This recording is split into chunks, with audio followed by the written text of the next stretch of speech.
last full on-stage run of Cymbeline here.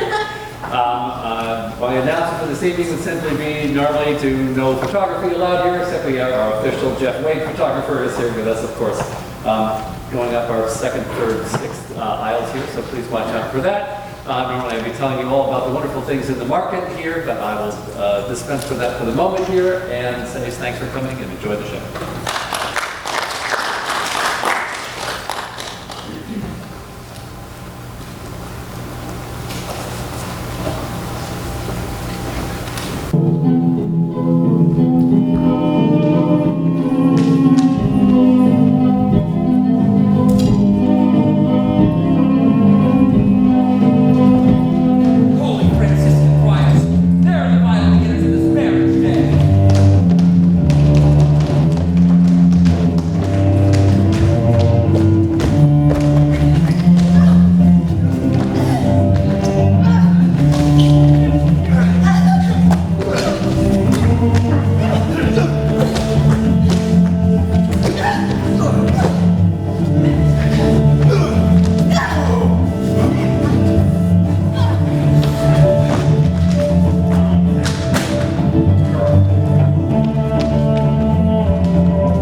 To his wife's sole son, a widow that late he married, hath referred herself unto a poor but worthy gentleman. She's wedded, her husband banished, she imprisoned, and all this outward sorrow, though I think the king he touched it very hard. None but the king. Oh, he that hath lost her too. So is the queen that most desired the match, but a courtier, although they wear their faces to the bent of the king's looks, hath a heart that is not glad at the thing they scowl at. And why so? He that hath missed her is a thing too bad for bad report, and he that hath her, I mean that married her, alack, good man, and therefore banished, is a creature such as to seek through all the regions of the earth for one his like. There would be something failing in him that should compare. I honor him, even out of your report. But pray you tell me, is she sole child to the king? He had 2 sons. The eldest of them, at 3 years old, in the swaddling clothes. The other, from their nursery, were stolen. And to this hour, no guess in knowledge which way they went. That a king's children should be so conveyed, so slackly guarded, and the search so slow that could not trace them. Howsoever it is strange, yet is it true, sir. We must forbear. Here comes the gentleman, the queen, and the princess.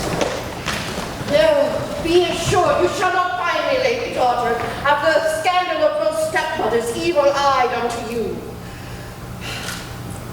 O you, Posthumus, so soon as I can win the offended king, I will be known your advocate. Marry, yet the fire of rage is in him, and for good you lean upon your patience with what wisdom your mind can afford. Please, your highness, I will hence today. You know the parry.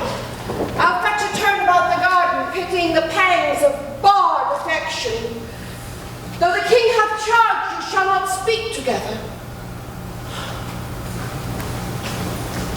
Oh, dissembling courtesy! How fine this tyrant can tickle where she wounds! My dearest husband, I something fear my father's wrath, but nothing. Always reserve my holy duty what his rage can do on me. You must be gone. Then I shall hear by the hourly shot of angry eyes, not comforted to live, but that there is this jewel in the world that I may see again. My queen, my mistress. Oh, lady, weep no more, lest I get cause to be suspected of more tenderness than doth become a man. I will remain the loyalist husband that did e'er plight troth. My residence in Rome at one Philario's, who to my father was a friend, to me known but by letter, thither writes my queen. And with mine eyes I'll drink the words you send, though ink be made of gold. Be brief, I pray you. If the king should come, I shall incur, I know not how much of his displeasure. But I'll move him to walk this way. I never do him wrong, but he does buy my injuries to be friends. Pays dear for my offenses. Nay, stay a little. Were you were riding for to air yourself, such parting were too petty. Look here, love. This diamond was my mother's. Take it, heart, but keep it till you woo another wife when Imogen is dead. How? How another?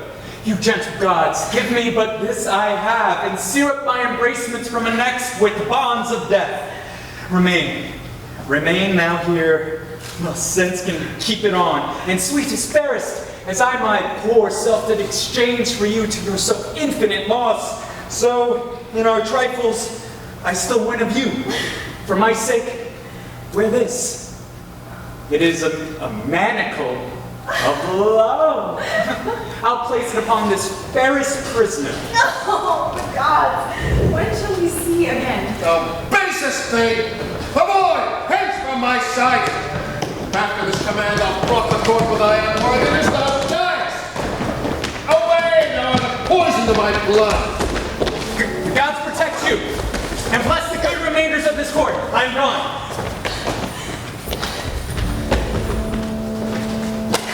There cannot be a pinch in death more sharp than this is. The disloyal thing that shouldst repair my youth, thou heapst a year's age on me, that mightst have had the sole son of my queen. Oh, blessed am I not!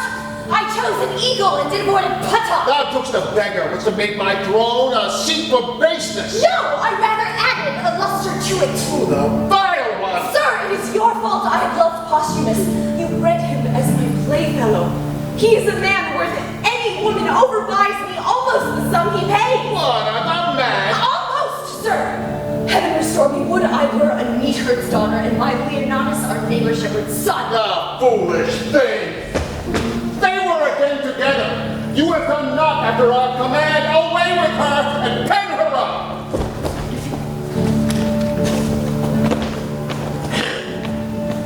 Beseech your patience. Peace, lady daughter, peace. Sweet sovereign. Leave us to ourselves, and make yourself some comfort out of your best advice. Nay, let her languish, a drop of blood a day, and being aged, die of this folly. Fine, you must give way.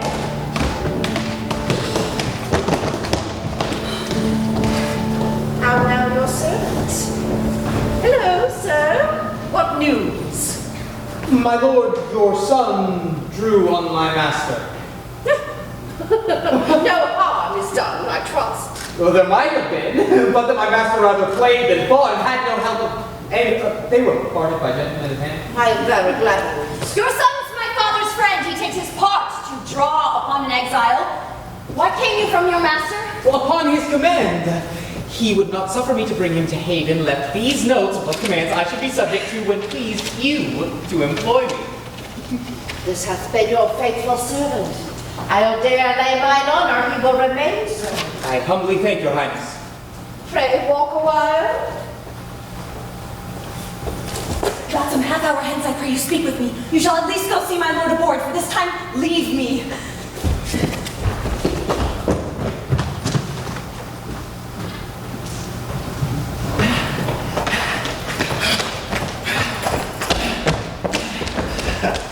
Sir,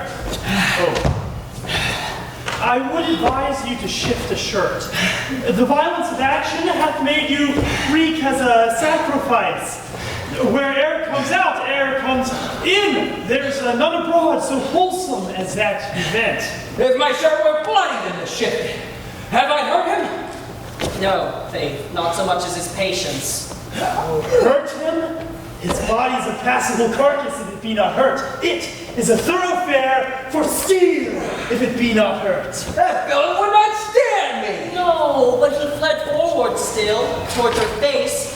I would they had not come between us. Oh, so would I, until you had measured how long a fool you were upon the ground. Then the cheater of this fellow Then refuse me. Sir, as I have told you always, her beauty and her brain go not together. She's a good sign, but I have seen small reflection of her wit. She shines not upon fools, lest the reflection should hurt her. Come, I'll to my chamber, where there had been some hurt done. I wish not so, unless it had been from the fall of an ass, which is no great hurt.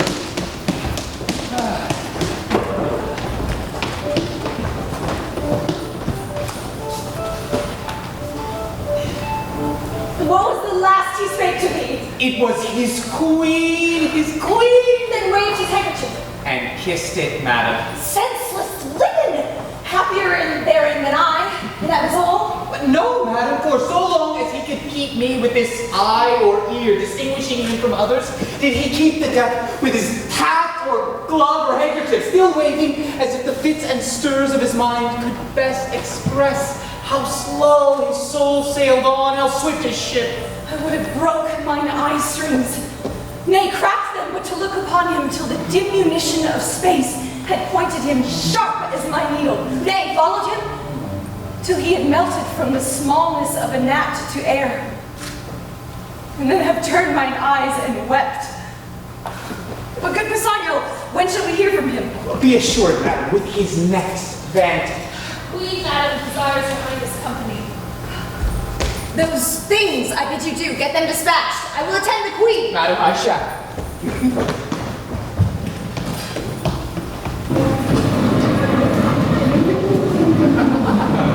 Come in. Punishment's life is fairest as summer kisses no warmer than spring. Punishment's men they was made of next meal and the kiss was a terrible thing. Now what a good singer. Now what's it? Has a name. A shining name.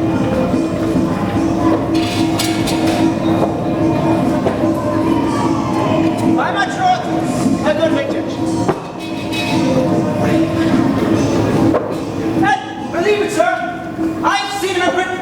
He was that of a crest not expected to prove so worthy as since he's been allowed the name of. But I could have then looked on him without the help of admiration. Though the catalogue of his endowments was tabled by his side, and I to peruse them by items. Oh, you speak of him when he was less furnished than now he is, with that which makes foot without end with him. I have seen him in France. We had very many there who could behold the sun with as firm eyes as he. This matter of marrying the king's daughter, wherein he must be weighed rather by her value than his own words, and I doubt not a great deal from the matter. His banishment. Aye, and the approbation of those that weep for this lamentable divorce are wonderfully to extend him under her colours. But how comes he to sojourn with you? His father and I were soldiers together, to whom I have often been bound for no less than my life. Ah! Here comes the Briton! Oh, I beseech you all be better known to this gentleman, whom I commend to you as a noble friend of mine. How nice he is, we will leave to appear hereafter, rather than story him in his own hearing. Come in. Sir, we have known together in Orleans. Since when I've been indebted to you for courtesies, which I shall be ever to pay, and yet pay still. Sir, you all rate my poor kindness. I was glad I did atone my countrymen and you. In pity you should have been put together with so mortal a purpose as then each bore upon so slight and trivial a nature. By your pardon, sir, I was then a young traveler, but upon my mended judgment, if I offend not to say it is mended, my quarrel was not altogether slight. Tell me with Mass ask what was the difference? It was much like an argument that fell out last night, where each of us felt in praise of our country mistress. This gentleman vouching, and upon warrant of bloody affirmation, is to be more fair, wise, chaste, constant, qualified, and thus attemptable than any of our rarest ladies in France. That lady is not now living, or this gentleman's opinion by this is worn out. She holds her virtue still, and I my mind. I still prefer so far for ours of Italy. But being so far provoked as I was in France, I'll abate her nothing, though I profess myself her adorer, not her friend. If she went before others I have seen, as that diamond of yours outlusters many I have beheld, I could not but believe she excelled many, but I have not seen the most precious stone there is, nor you, the lady. I praised her as I rated her, so do I my stone. What do you esteem it at? more than the world enjoys. Either young Paragon mistress is dead, or she's outprized by a trifle. You were mistaken. The one may be sold or given if there were wealth enough for the purchase or merit for the gift. The other is not a thing for sale, and only the gift of the gods. Which the gods have given you. Which by their graces I will keep. You may wear a title yours, but you know, strange fowl, light upon evening ponds. Your ring may be stolen too, so the grace of your prizable estimations. The one is but frail, the other casual, a cunning thief, or in that way accomplished courtier, might hazard the winning of both, first and last. Your Italy contains none so accomplished a courtier to convince the honor of my mistress. Let us leave here, gentlemen. Sir, with all my heart. This worthy senor, I thank him, makes no stranger of me. We are familiar at first. With 5 times, so much conversation should I get ground on your fair mistress. Make it go back, even to the yielding, and admittance and opportunity to friend. No. No! I dare have upon the moiety of my estate to your ring, which in my opinion all values at something. But I make my wager rather against a confidence than a reputation, and to buy your offense therein too, well, I just attempt any lady in the world. Gentlemen, enough of this. It came in too suddenly. Let it die as it was born, and I pray you be better acquainted. What lady would you choose to assail? Yours, whom in constancy you think stands so safe. I will lay you $10,000 to your ring. That commended to the court where lady is, with no more advantage than the opportunity of a second conference, and I will bring from thence that honor of her that you imagine so reserved. I will wage against your gold. Gold to it. My ring I hold dear as my finger, 'tis part of it. You're afraid. And therein the wiser. If you buy it in its flesh at $1,000,000 a dram, you cannot preserve it from tainting. Let us see you have some religion in you that you fear. This is but a custom in your tongue. You bear a greater purpose. I am the master of my speeches and would undergo what's spoken. I swear, will you? I shall but lend my diamond till your return. Let there be covenant strong between us. My mistress exceeds in goodness the hugeness of your unworthy thinking. I dare you to this match. Here's my ring. I will have it no less. By the gods, it is one. If I bring you no sufficient testimony that I have enjoyed the dearest bodily parts of your mistress, my 10,000 ducats are yours. So is your diamond too. And if I come off and leave her in such honor as you have trusted, this your jewel, she your jewel, and my gold are yours, provided I have your commendation for my more free entertainment. I embrace these conditions. Let there be articles betwixt us. Only thus far you shall answer. If you make your voyage upon her and get me directly to understand that you have prevailed, I am no further your enemy. She is not worth our debate. If she remain unseduced, you failing to make it appear otherwise, for your ill opinion in the assault you have made to her chastity, you shall answer me with your sword. Your hand. A covenant. We'll have these things set down by lawful counsel. Straight away to Britain. Will this hold, think you? Signor Giacomo will not from it. Pray you, let's follow it.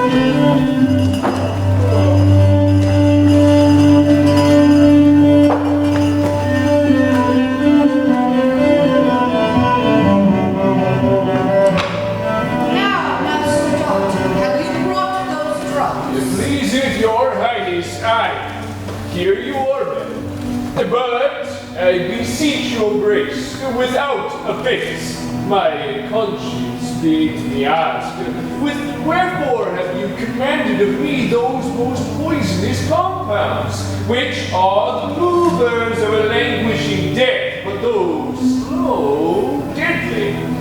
I wonder, Doctor, thou askest me such a question. Have I not been thy people long? Hast thou not learned me to make perfumes, distill, preserve, yea, so that our great king himself doth woo me oft with my confections? Having thus far proceeded, unless thou thinkst me devilish, is not meant that I should amplify my judgment in other conclusions? I will try the forces of these thy compounds on such creatures as account not worth hanging, but non-human, to try the vigor of them, and to apply allurements to their acts, and by them gather their several virtues and effects. Your Highness shall from this practice, but make hard your heart. And besides, seeing these effects will be both noisome and infectious. Content this. His flattering rascal. Upon him will I first work. He is for his master, an enemy to my son. How now, Pisanio? Doctor, your service at this time is ended. Take your own way. I do suspect you, madam, but you shall do no harm. Hark me a word. I do not like her. She doth think she has strange, lingering poisons. I know her spirit, and would not trust one of her malice with a drug of such damned nature. Those she has will stupefy and dull the sense awhile, which first perchance she'll prove on cats and dogs, then afterward up higher. But there is no danger in what show of death it makes, more than the locking up of spirits at time, and to be more fresh, reviving. Oh, she hath been fooled by the most false effect, and I, the truer, so to be false with her. Weep she still, sayest thou? Dost thou think in time she will not quench and let instruction enter where folly now possesses? Do thou work. When thou shalt tell me she loves my daughter, my son, I'll tell thee on the instant that thou art then as great as is thy master. Greater. For his fortunes all lie speechless, and his name is at last gasped. Return he cannot, nor continue where he is. Thou takest up thou knowest not what, but take it for thy labor. It is a thing I made, which 5 times hath redeemed the king from death. I do not know what is more cordial. I prithee take it. It is an earnest of a further good I mean to thee. Tell thy mistress how the case stands with her. Do it as from thyself. Think on what a chance thou changest, but think thou hast thy mistress still, to boot, my son, who shall take notice of thee. I'll move the king to any shape of thy preferment, such as thou'lt desire. And then myself, I chiefly, that set thee on to this desert, am bound to load thy marriage richly. Fare thee well.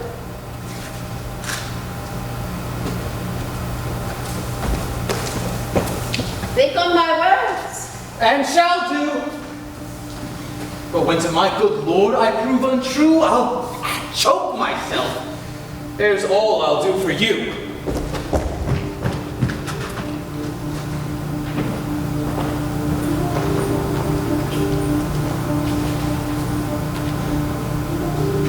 Father cruel and a step-dame false. Foolish suitor to a wedded lady that hath her husband banished. That husband, my supreme crown of grief and those repeated vexations of it. Had I been thief stolen as my two brothers? May this be. Why? Madam, a noble gentleman of Rome comes from my lord with letters. Change you, madam. The word that he announces in safety and greets your highness daily. Thanks, good sir. You're kindly welcome. All of her out of doors most rich. If she be furnished with a mind so rare, she's alone the Arabian bird, and I have lost my wager. Boldness speed, my friend. He is one of noblest note, to whose kindnesses I am most infinitely tied. Reflect upon him accordingly as you value your trust. Lean onward. So far I read aloud. Even the very middle of my heart is warmed by the rest and takes it thankfully. You're as welcome with me, sir, as I have words to bid you, and shall find it so in all that I can do. Thanks, fairest lady.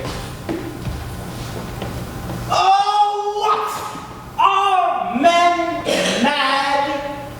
Hath nature given them eyes to see this vaulted arch?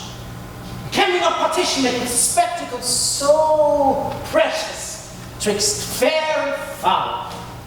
What makes your admiration? It cannot be the eyes, for apes monkeys twixt two such cheese would chatter this way and contemn with mouths the others, nor in the appetite. Flattery to such neat excellence opposed would make desire vomit emptiness. What, dear sir, thus raps you? Are you well? Oh, thanks, madam, well. Continues well, my lord? His health, beseech you. Oh, well, madam. Is he disposed to mirth? I hope he is. Exceedingly pleasant. Not a stranger, so merry and so gamesome. He's called the Briton Reveller. When he was here, he did incline to sadness, and oftentimes not knowing why. Oh, I never saw him sad. There's the Frenchman, his companion, one eminent monsieur that much seems and much loves a Gadian girl at home. He, furthest the thick sighs from him, whilst the jolly Briton, your lord, I mean, laughs at his freelance crust. Can my sides hold to think that man who knows by history and report on his own proof what woman is, nay, what he cannot choose but must be, and will his 3 hours language for a sure bondage? Will my lord say so? Eyes and floods of laughter. It is a recreation to be by and hear mock the Frenchman. But heaven knows some men are much too late. Not he, I hope. Not he. But yet, heaven's bounty towards him might be used more thankfully. Himself is much in you, which I count his beyond all talents. Whilst I am bound to wonder, I am bound to pity too. What do you pity, sir? Two creatures hardly. Am I one, sir? You look on me. What wreck discern you in me deserves your pity? Lamentable. To hide me from the radiant sun in solace of the dungeon by a snuff. Pray you, sir, deliver with more openness your answers to my demands. Why do you pity me? And others do. I was about to say, enjoy your... It is the office for the gods to venge and not mine to speak onto. You do seem to know something of me, or what concerns me. Pray you, since doubting things go ill often hurts more to be sure they do, for certainties are either past remedies, or timely knowing the remedy than born. Discover to me what will you spur and stop.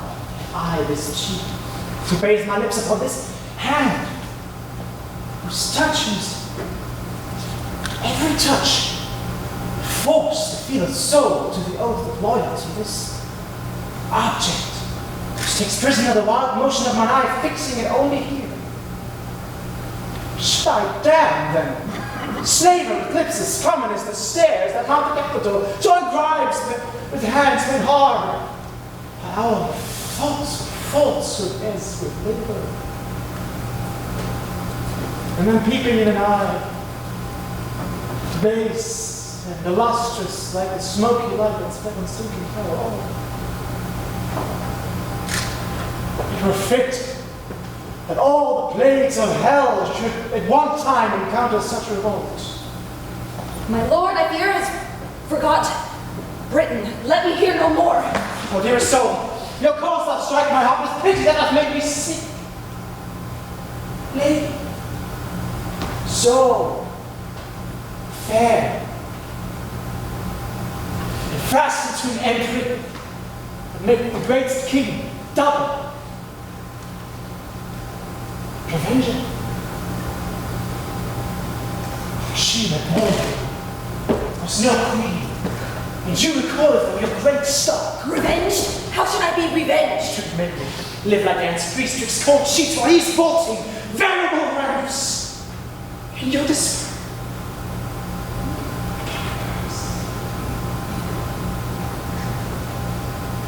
Revenge. I dedicate myself to your sweet pleasure, more noble than then running into your bed. Will continue fast to your affection, still close and sure. What hope, Pisanio? In my service, tender on your lips. Away! Do you condemn my ears that have so long attended thee? If thou wert honorable, thou wouldst have told this tale for virtue, not for such an end thou seekst. Base is strange. Thou wrongst a gentleman who is as far from thy report as thou from honor, and solicitous here a lady that disdains thee and the devil alike. What hope, Pisanio? The king my father shall be made acquainted of thy assault, if he shall think it fit.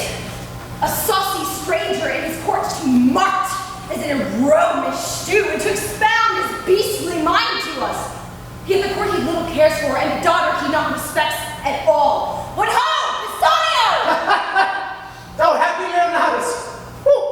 I may say, the credit that thy lady Hatby deserves, I trust, in thy most perfect goodness, her assured credit, blessed live you long. Oh, a lady! To the worthiest sir that ever country called his, and you as mistress, only for the worthiest fit. Oh, give me your pardon. I spoke this only to know if your fines was deeply rooted in shall you make your lord that which he is, Lulior, and he is one. Such a holy witch, that he'd enchant societies into him. Half all men's hearts are his. You make amends? Oh, he sits amongst men like a descended god. He hath the kind of honor sets him up more than a mortal seeming. Oh, be not angry, most mighty princes, that I have adventured to try your taking of a false report, which hath honored with confirmation your great judgment in the election of a sir so rare. The love I bear him made me fan you thus, but the gods have made you, like all others, chafers. I pray your pardon. All's well, sir. Take my power in the court for yours. My humble thanks. I had almost forgot to entreat your grace, but in a small request, yet of moment too, for it concerns your lord, myself, and some other noble friends are caught in the business. Pray, what is?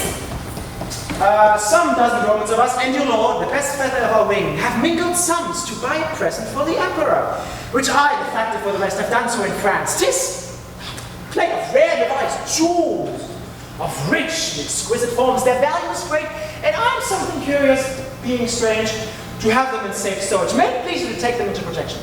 Willingly. And pawn mine honor for their safety, since my lord hath interest in them. I will keep them in my bedchamber. They are in a trunk, attended by my men. I'll make both send them to you. For tonight only. I must go tomorrow. Oh, no. Not wait tomorrow. Madam, I must. So, if it please you to greet your lord in writing, do tonight. I have outstood my time, which is material to the tender of our present. I will write. Send your trunk to me, it shall safe be kept and truly... See the enclosed lights now candlelight. Under these windows, white and azure laced, blue of heaven's own tint. But my design, to note the chamber, I will write all down. Such and such pictures. They're the window. Such the adornments of her beds. The arras, figures, where such and such, and it comes its own story. But some natural notes about a body above 10,000 linear movables will testify to enrich my inventory.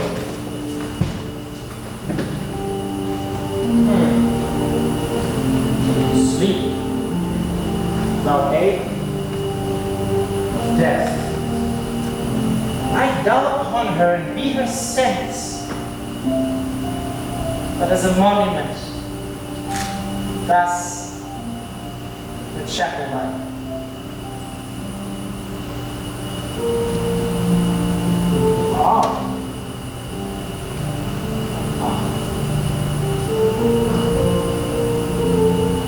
As slippery as the gaudy nobles hard is mine. This will witness outwardly as strongly as the conscience does within to the maddening of the Lord.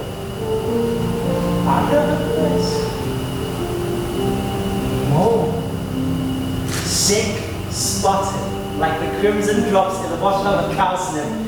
It's about as stronger than ever love could make. This secret will force him to not pick the lock and contain the virtue of her honor. Oh, to the trunk again. Shut the spring.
Come on, chew. If you can penetrate her with your fingering, so. We'll try with tongue, too. Neither will do. Let her remain. But I'll narrow you over. First, a very excellent, good, conceited thing. After, a wonderful, sweet air with admirable, rich words to it. And let her consider.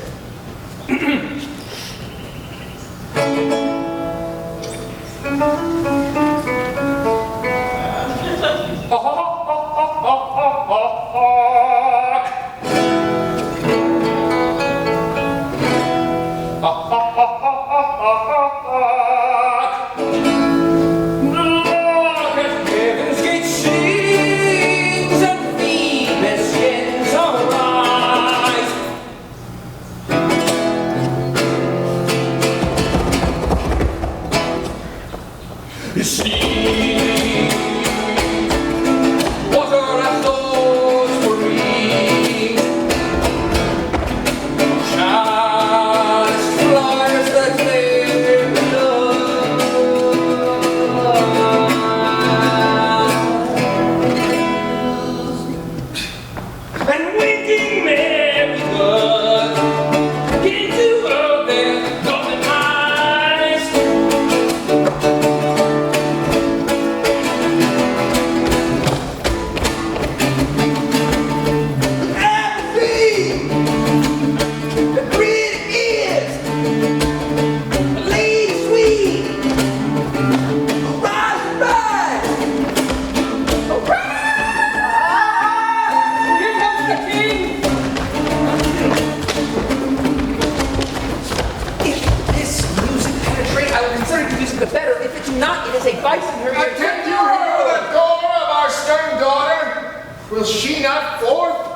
music, but she vouchsafes no notice.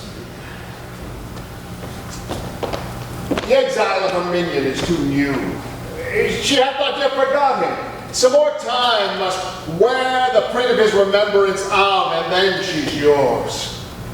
You are most bound to the king, who lets go by no vantages that may prefer you to his daughter. Frame yourself to orderly solicity, and befriend it with aptness of the season. Make denials increase your services. So seem as if you were inspired to do those duties which you tender to her. That you in all obey her, save when time to your dismission tends, wherein you are senseless. Senseless? Not so. So like you, sir, ambassadors from Rome, the one is Caius Lucius. Worthy fellow. Albeit he comes on angry purpose now, but that's no fault of his. We must receive him according to the honor of his sender. Towards himself. His goodness forespent on us, we must extend our notice. My dear son, when you have given good morning to your mistress, attend the queen and us. We shall have need to employ you towards this Roman. Come.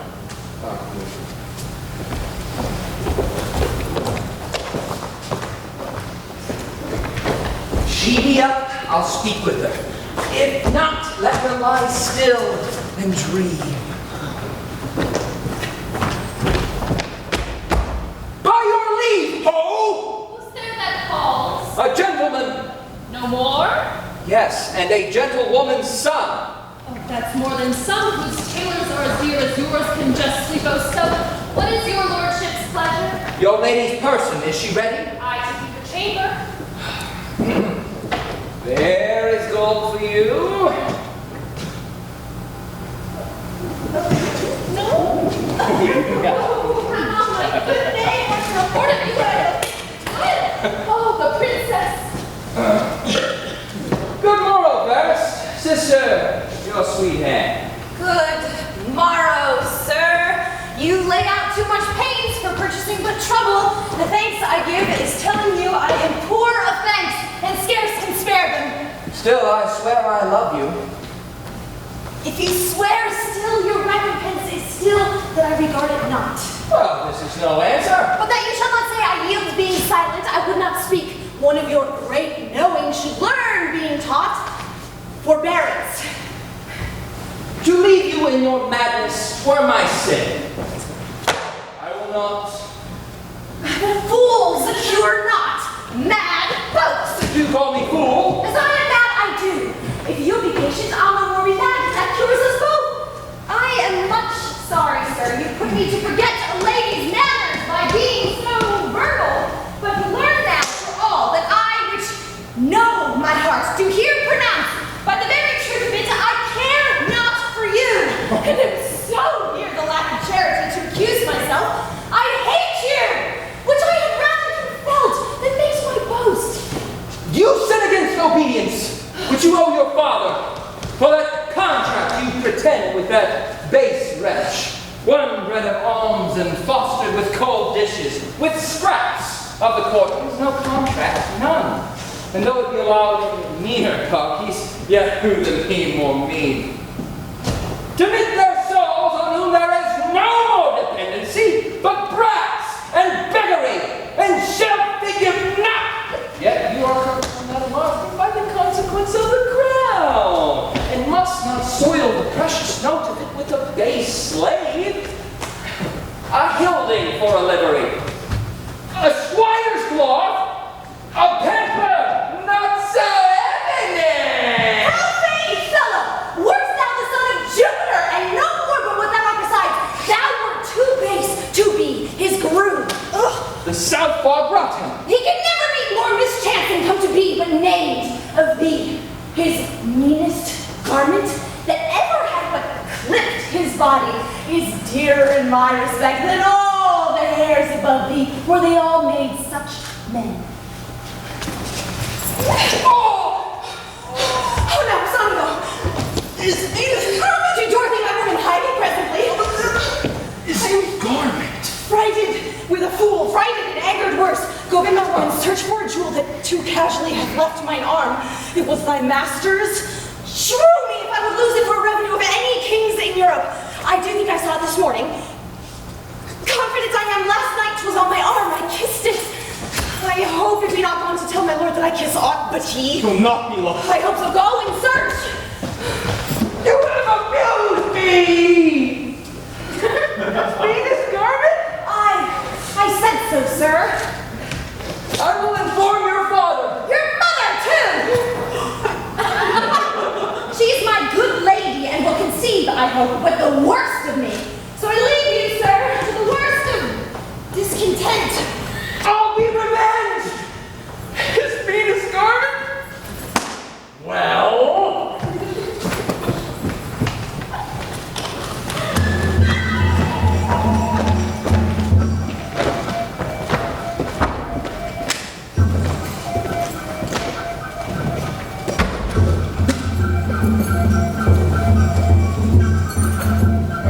Fear not, sir. I would I was assured to win the king, as I'm bold her honor will remain hers. What means do you make to him? Not any, but abide the change in time, quake in the present winter state, and wish that warmer days would come. In these seared hopes I barely gratify your love, they failing I must die much your debtor. Your very goodness and your company all pay all I can do.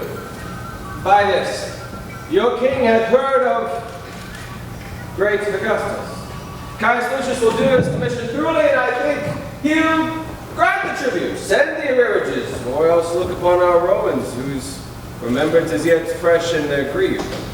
I do believe, status though I'm none or like to be, that this will prove a war. Now, see, Iacoma, here he comes!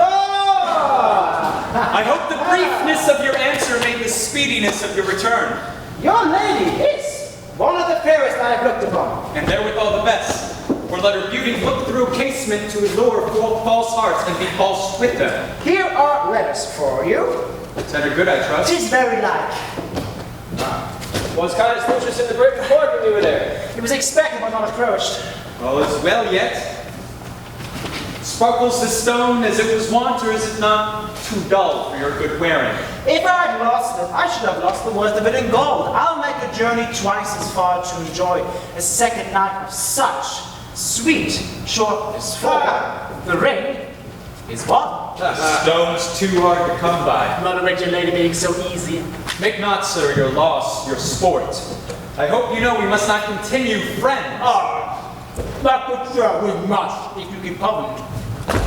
Had I brought the knowledge of your mistress home, I grant you would have questioned further, but I now profess myself the winner of her honor together with the ring, and not the wrong of you, or her having been preceded by both your will. If you can make it apparent that you have tasted her in bed, my hand and ring is yours. If not, the foul opinion you had of her pure honor gains or loses your sword or mine, or masterless leaves both to who shall find them. Sir, my circumstances being so near the truth as I will make them, must first induce you to believe, which I will confirm with oath. And that you give me leave to spare, and you shall find you need it not. Proceed. First, the bedchamber. Where I profess I slept not, but had that was well worth watching. It was hanged with tapestry of silk and silver. The story, proud Cleopatra when she met her Roman. This is true, and this you might have heard of here by me or by some other. The roof of the chamber with gold cherries. The description of what is in her chamber, nothing saves the wager you have laid. Then if you can, be pale. I beg but leave to air this jewel. And now it is up again. It must be magic that your diamond. I'll keep them. Once more, let me behold it. Is it that which I left with her?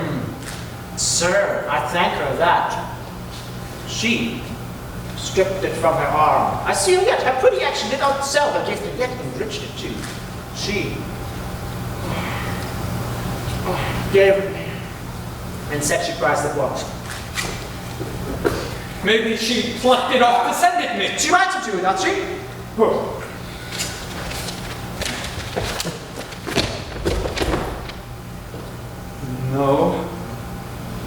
No. No. No!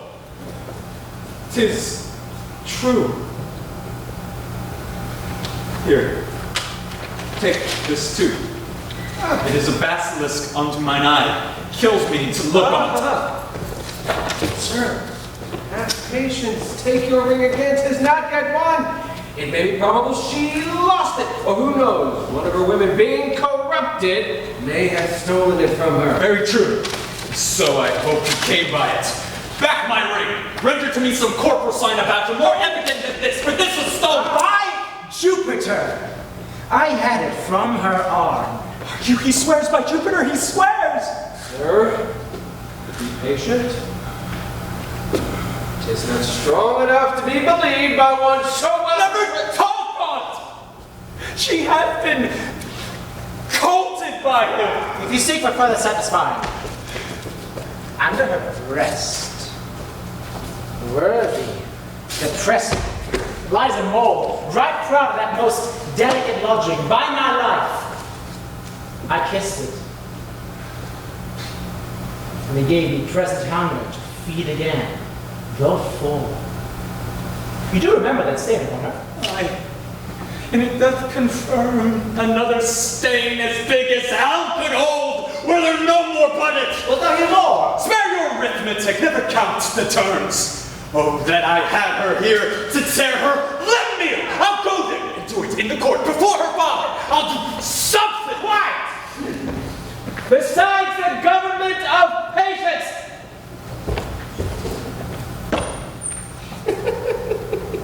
You have won.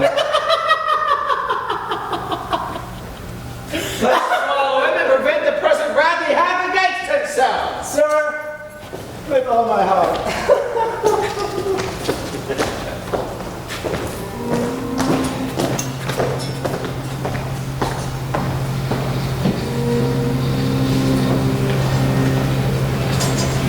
Is there no way for men to be what women must be half-workers? We are all bastards. And that most venerable man, which I did call my father, was I know not where when I was stamped. Some coiner with his tools made me a counterfeit, yet my mother seemed the Diane of that time. So doth my wife, the non-Perel of this. Oh, vengeance, vengeance. Me of my lawful pleasure, she oft restrained, and prayed me of forbearance. Did it with impudency so rosy, the sweet view on't might well have formed old Saturn, that I thought her as chaste as unsuns. No. Oh, the devils! This yellow Iachimo in an hour, was it not? Or less? At first, perchance he spoke not, but like a full acorn boar, a German one cried, oh, and mounted, found no opposition but what he looked for, should oppose it, she should, from encounter guard. I'll write against them, detest them, curse them. Yet, 'tis a creature's skill in a true hate to pray they have their wills. The very devils cannot plague them better.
what would Augustus Caesar with us?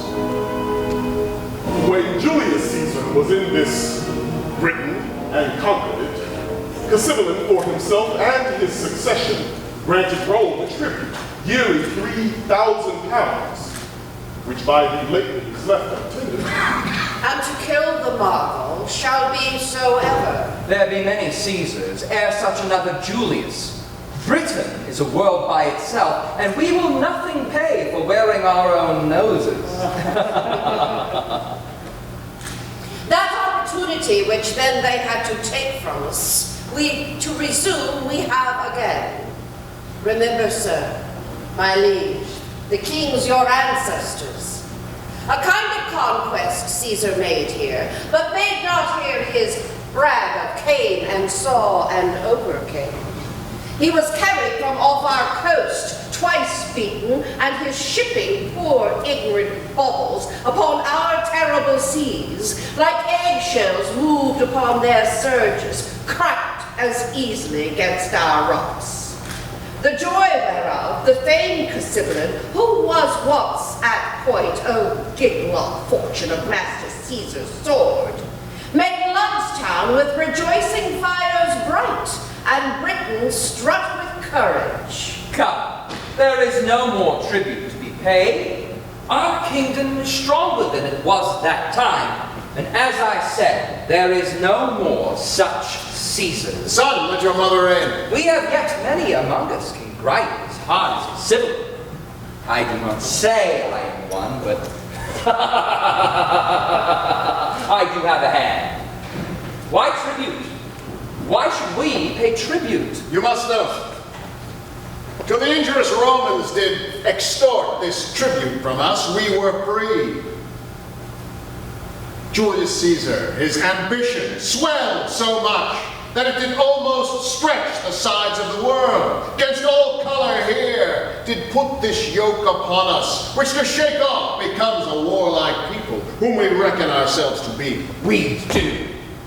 Say then to Caesar, our ancestor was that Mamucius, which did ordain our laws, whose use the sword of Caesar hath much mangled, whose repair and franchise shall, by the powers we hold, be our good deed, though Rome therefore be angry. Mamucius made our laws, who was the first of Britain, which did put his brows within a golden crown, and called himself a king. I am sorry, Cymbeline. Receive it from me then. War and confusion in Caesar's name pronounce I against thee. Look for fury not to be resisted. Thus defy, and thank thee for myself. Thou art welcome, Caius. His Majesty bids you welcome. Make pastime with us a day, or two, or longer. If you seek us afterwards, in other terms, you shall find us in our salt water girdle. If you beat us out of it, it is yours. If you fall in the adventure, our crows shall fare the better for you when there's an end. So, sir, I know your master's pleasure, and he mine. All the remain is welcome.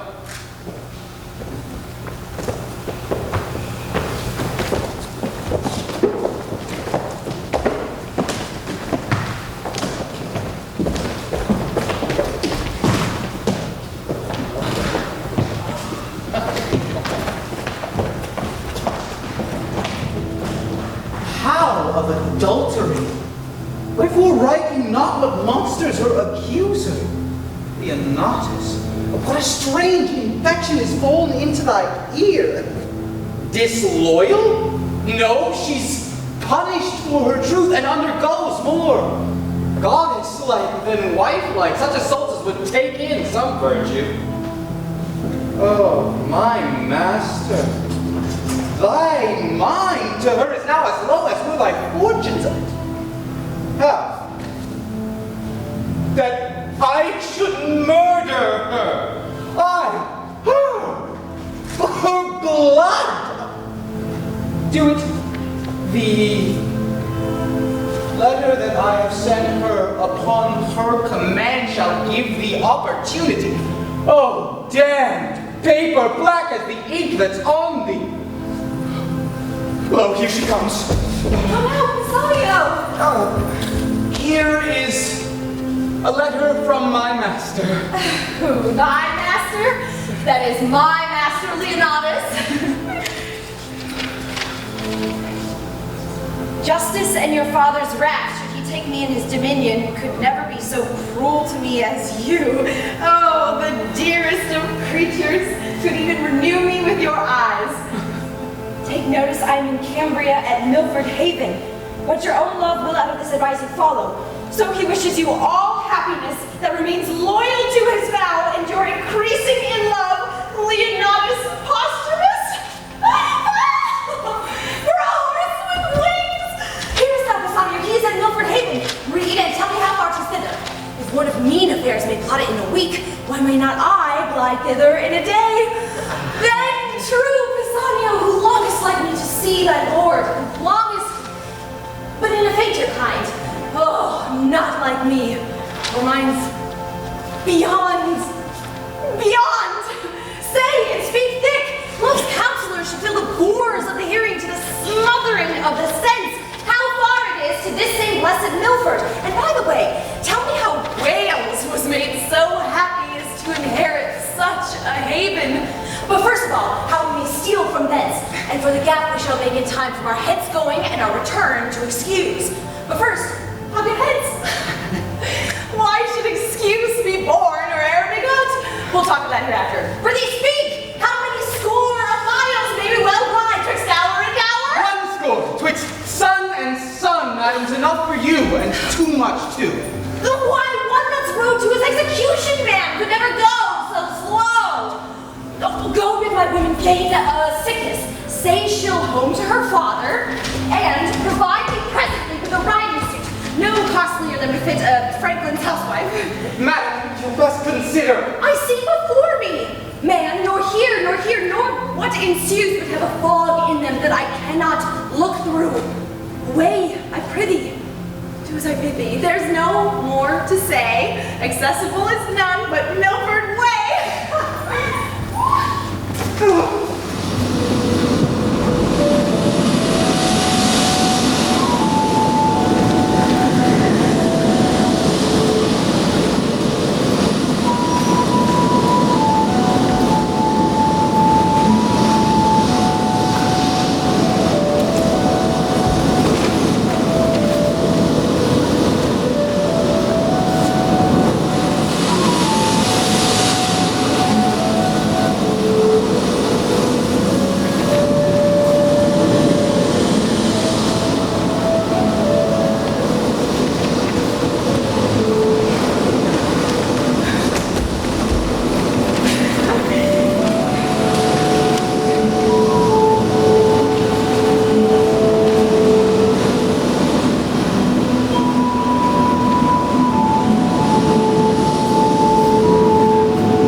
sinner!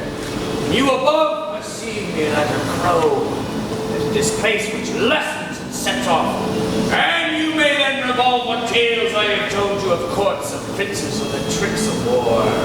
Ah, the service is not service, so being done, but being so allowed to apprehend us, draws us a profit from all things we see, and often to our comfort. Shall we find the sharded beetle in a safer hold than as the full-winged eagle?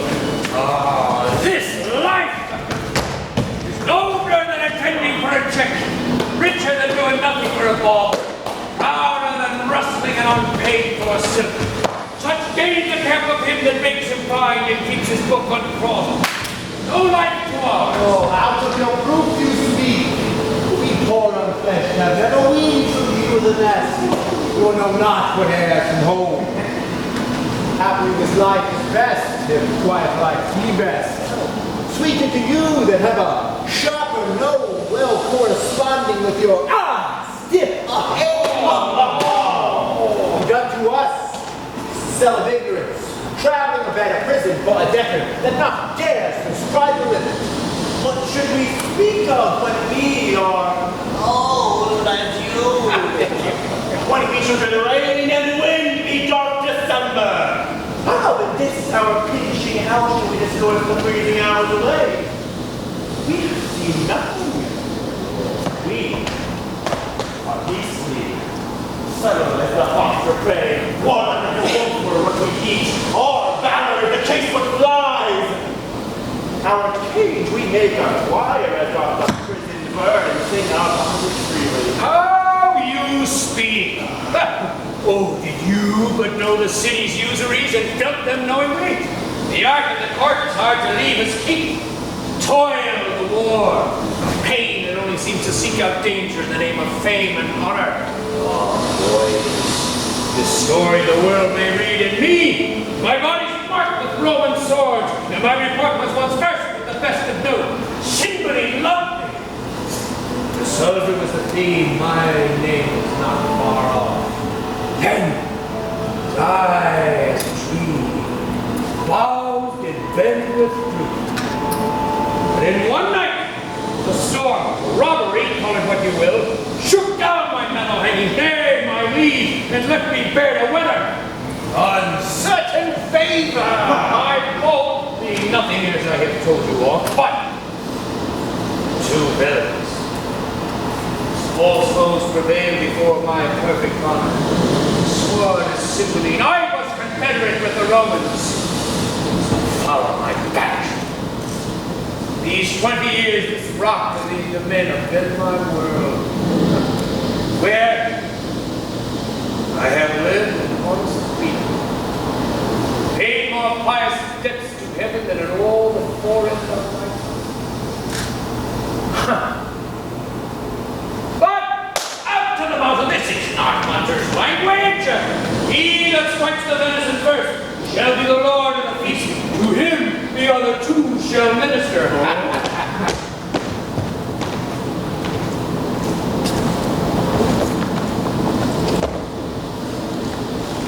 I'll meet you in the valleys.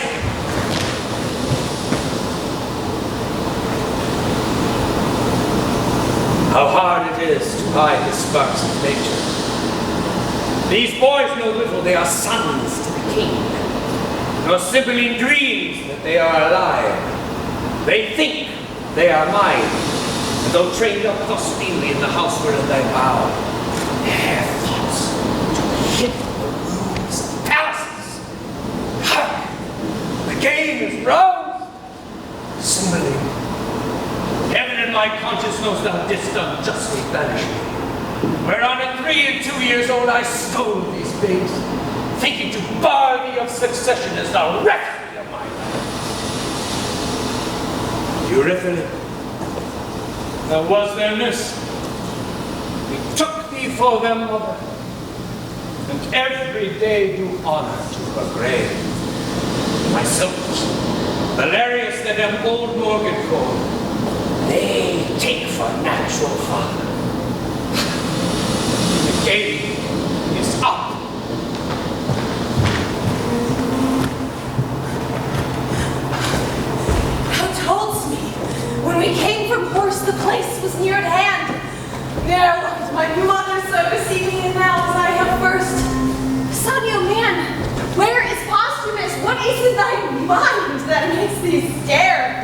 you, read, and you shall find me, wretched man, a thing the most disdained of fortune.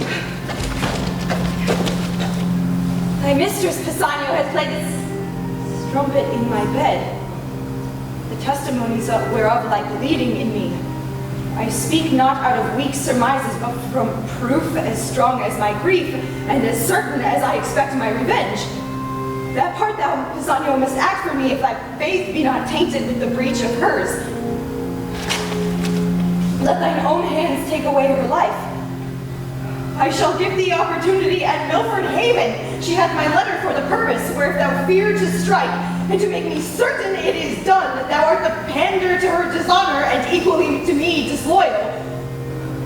What shall I need to draw my sword? The paper hath cut her throat already.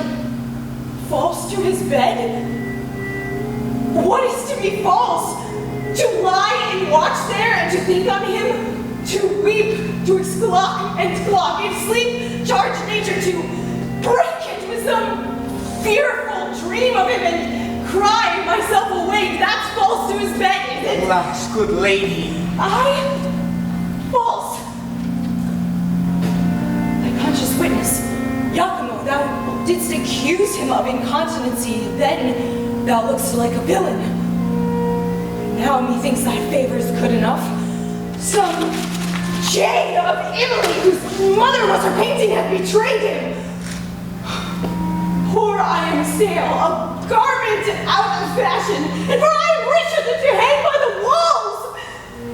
I must be ripped to pieces with me. Men's vows are women's traitors. Good matter. Here. Come, fellow, be thou honest. Do thy master's bidding. When thou seest him, a little witness my obedience. Look, I draw the sword myself. Take it, and hit the innocent mansion of my love, my heart. Fear not, 'tis empty of all things but grief. And spoil instrument, thou shalt not damn my hand. Why? I must die if I do not by thy hand. Thou art no servant of thy master's. Against self-slaughter there is a prohibition so divine that cravens my weak hand. Come, here's my heart. Something's afore it. Soft, soft, will no defense. Obedient as the scabbard. It is here.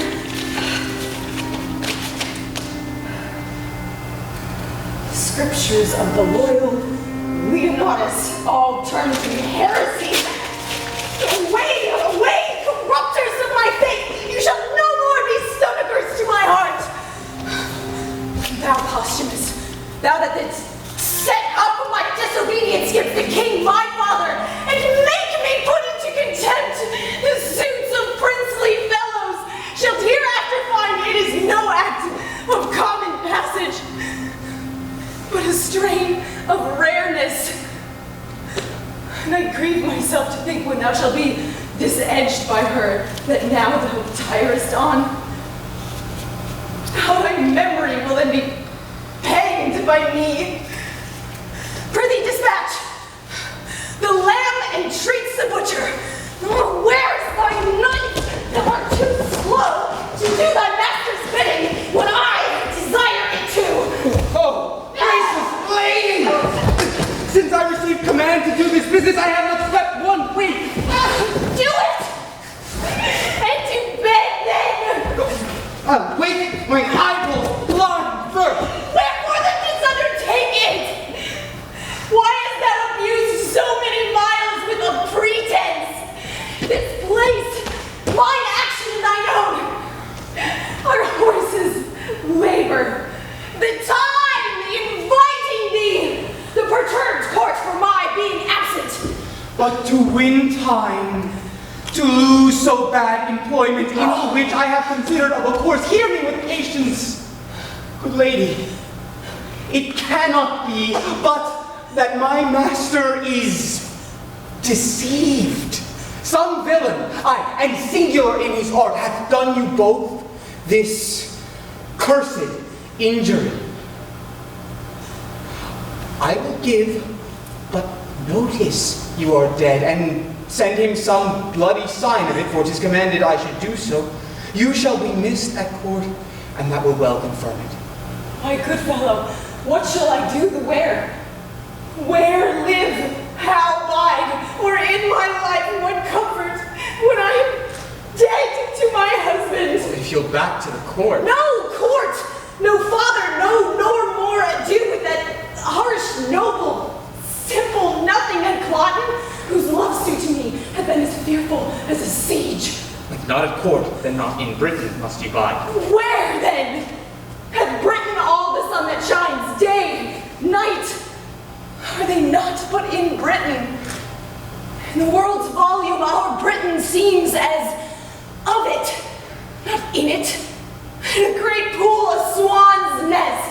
Where do you think there's livers out of Britain? I am most glad you think of other places. The ambassador, Lucius the Roman, comes to Milford Haven tomorrow. Now, if you could bear in mind, dark as your fortunes are, and but disguise that which to appear itself must not yet be, but by self-danger, you should tread a course pretty and full of view, yea, haply near the residence of Posthumus, so nigh at least that though his actions were not yet visible, report should render him hourly unto thine ear as truly as he moves. For such means, no peril to my modesty, not death on it, I would adventure. And here's the point. You must forget to be a woman. Change command into obedience, fear and niceness, the handmaids of all women, or more truly, woman its pretty self, into a waggish courage, ready in jibes, quick answered, saucy, and querulous as the weasel. Nay, be brief. I see into thy end and am almost a man already. First make yourself the light. Good thing to this, I have already fixed it in my coat bag, hat, hose, doublet, all that answer to him. Present yourself to noble Lucius.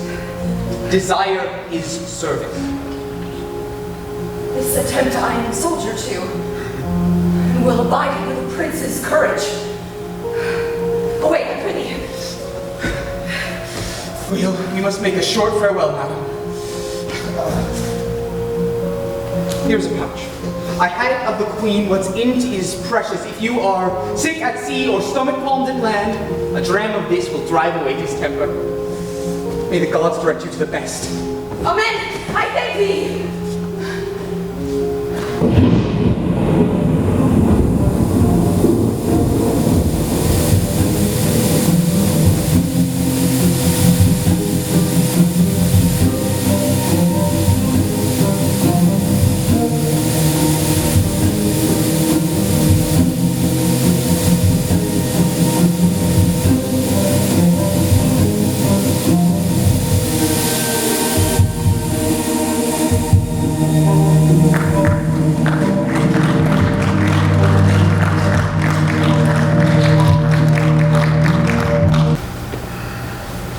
Sir, the event is yet to name the winner. Fare you well.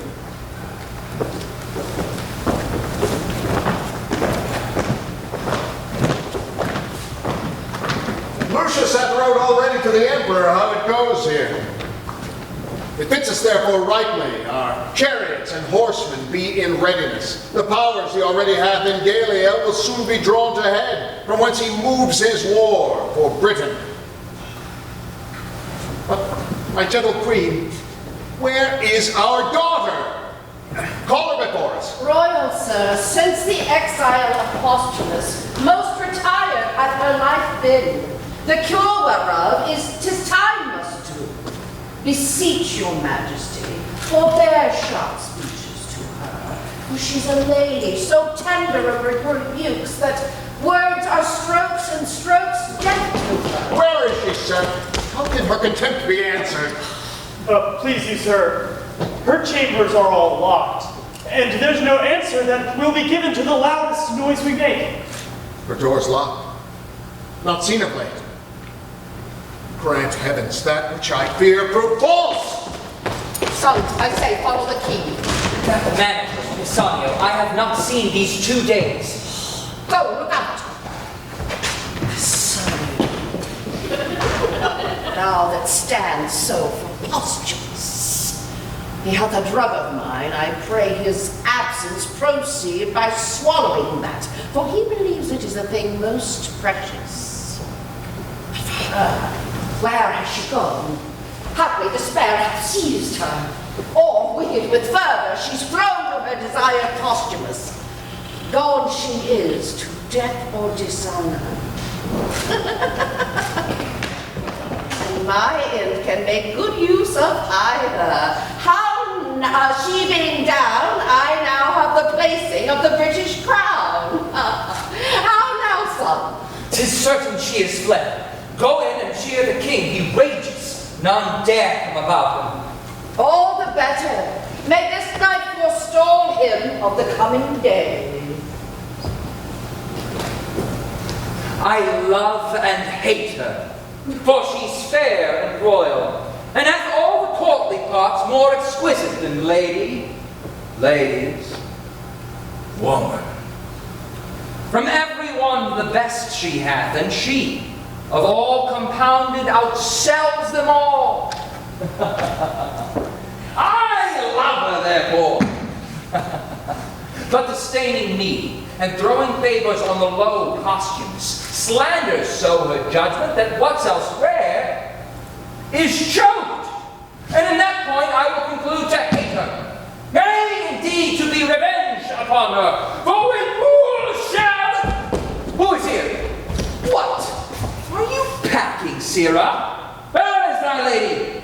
In a word, or else thou art straight away with the fiends. I'll let the secret from thy heart, I'll rip it from thy heart to find it. Is she with posthumous? Alas! My good lord! How can she be with him? When was she missed? He is in Rome. Where is she, sir? Come nearer. No further halting. Satisfy me home what is become of her. Oh, my all-worthy lord. All-worthy villain! Ah! Discover where your mistress is at once. At the next word. No more of worthy lord. Speak, or thy silence on the instant is thy condemnation and thy death! Sir! This paper is the history of my knowledge touching her flight. Let's see it.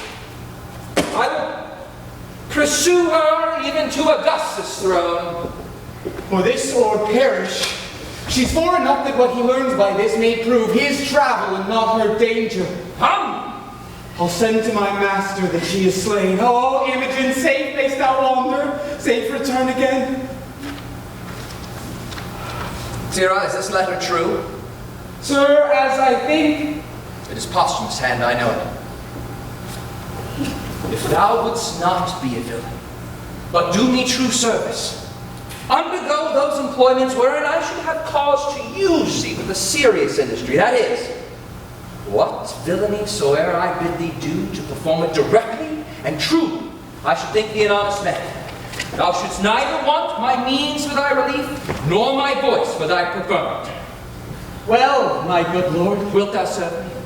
For since patiently, constantly thou hast stuck to the bare fortune of that beggar Posthumus, thou canst not, in the course of gratitude, be but a diligent follower of mine. Wilt thou serve me? Sir, I will. Give me thy hand. Here is thy purse. Hast any of thy late master's garments in thy possession? I have at my lodging the suit he wore when he took leave of my mistress. The first service I bid thee do, fetch that suit hither. Let it be thy first service, go. I will, my lord. Meet thee in Milford Haven! I forgot to ask you one thing. I'll remember it anon. Even there, thou villain Posthumus, will I kill thee. She said upon time, the bitterness of it I now belch from my heart, that she held the very garment of Posthumus and more respect than my noble and natural person, together with the adornment of my qualities. With that suit upon my back will I ravish her. First kill him, and then there in her eyes shall she see my valor, which will then be a torment to her contempt. He on the ground, my speech of insultment ended on his dead body, and when my lust hath died, which as I say, to vex her, I will execute in the clothes she so praised. To the court I'll knock her back, put her home again. She hath despised me rejoicingly, and I'll be merry in my revenge. Be those the garments? Aye, my noble lord. How long is it since she went to Milford Haven? She can scarce be there yet. Bring this apparel from my chamber. That is the second thing I have commanded thee. The third is, thou wilt be a voluntary mute to my design. Be but duteous, and true preferment will tender itself to thee. My revenge is now at Milford. Would I had the wings to follow it! Come, and be true.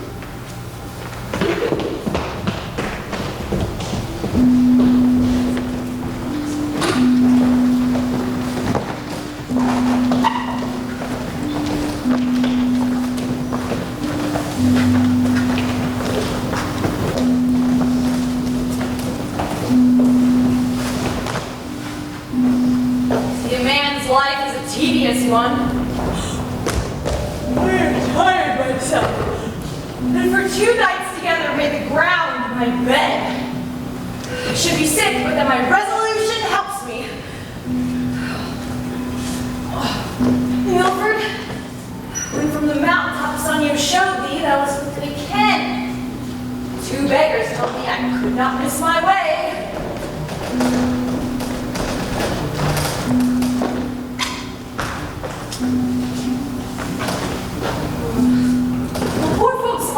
That have afflictions on them, knowing it is a punishment or trial. What is this? Here's a path to some savage hold. I were best not to call. I dare not call, yet famine ere clean it overthrow nature makes it valiant. But plenty of case breeds cowards. Hardness ever of hardiness is mother! How? Who's there? If anything, that civil speak! If savage, take or lend! Oh! No answer. Then I'll enter. Oh, best draw my sword. If mine enemy but fear the sword like me, he'll scarcely look on it. Such a foe! Good heavens!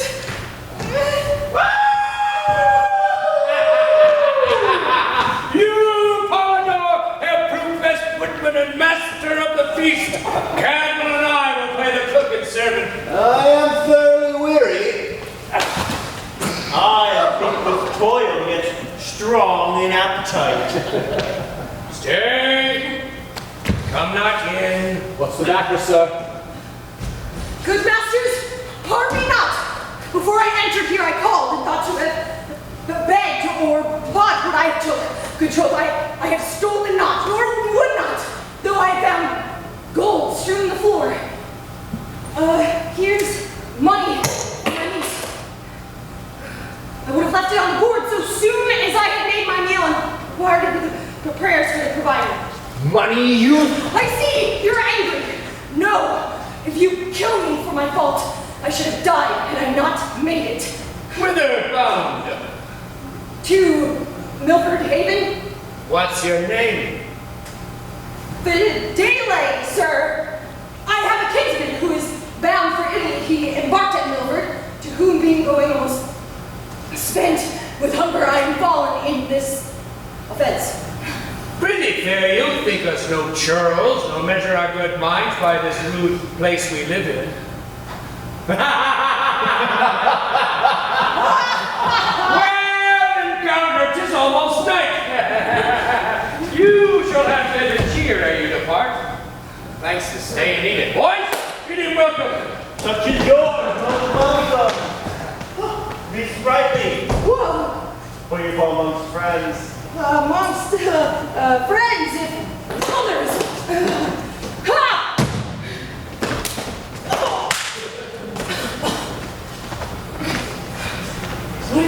So, that they have been my father's sons?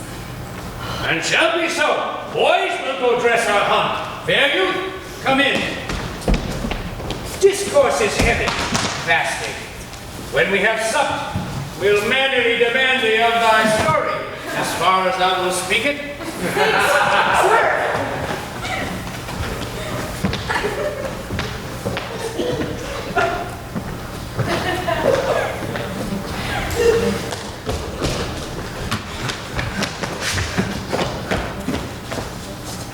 I am near the place where they should meet. If Pisanio have mapped it truly, how fit his garments serve. Why should his mistress, who was made by him that made the tailor, not be fit too? The rather, saving reverence of the word, for 'tis said a woman's fitness comes by fits. Therein I must play the word. The lions of my body are as well drawn as his, no less young, more strong, not beneath him in fortunes, beyond him in the advantage of the time, above him in birth, alike conversant in general services, and more remarkable in single oppositions, yet this imperseverant thing loves him in my despite. Oh, what mortality is! Huskus, thy head, which is now growing upon thy shoulders, shall within this hour be off, thy mistress in force, thy garments cut to pieces before thy face, and all this done, spur her home to her father, who may happily be a little angry for my so rough usage, but my mother, having power over his testiness, shall turn all into my commendation. Out, sword, and to a sore purpose. Fortune, put them into my hand!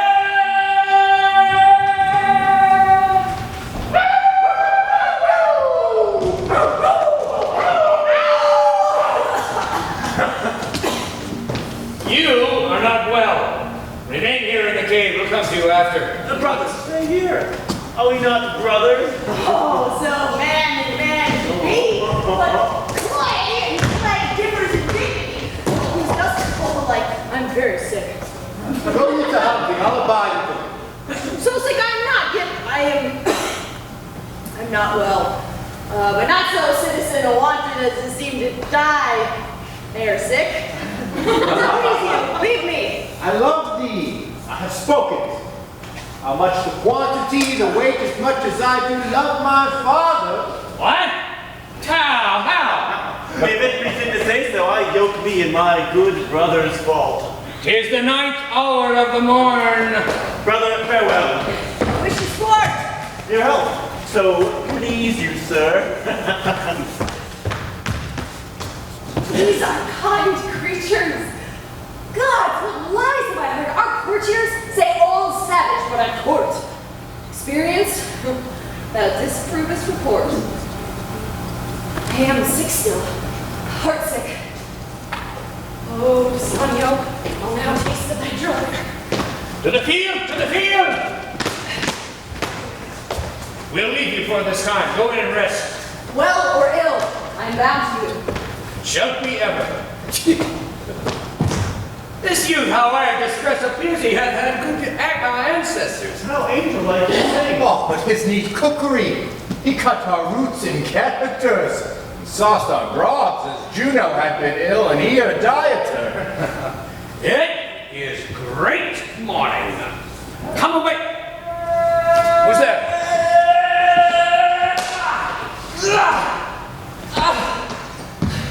I cannot find those renegades.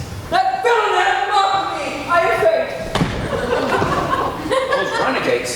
Means he not us? I partly know him. It's Clyde, son of the queen. I fear some ambush. I saw him not these many years, yet I know 'tis he. We are held as outlaws. Hence! He is but one. You and my brother search for companies a year. Pray you away, let me alone with him.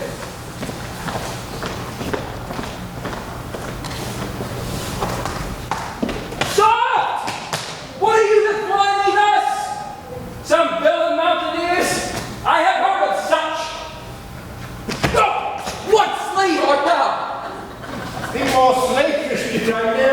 answering. A slave without a knock. Thou art a robber, a lawbreaker, a villain. Yield thee, thief. To who? To thee? What art thou? Have not I an arm as big as thine? Say what thou art. Why should I yield to thee? Thou villain base, knowest me not by my clothes? No, nor thy tailor, rascal. Who is thy grandfather? He made those clothes which, as it seems, make thee. Thou precious bard, my tailor made them not. Thou art some fool. I am loath to beat thee.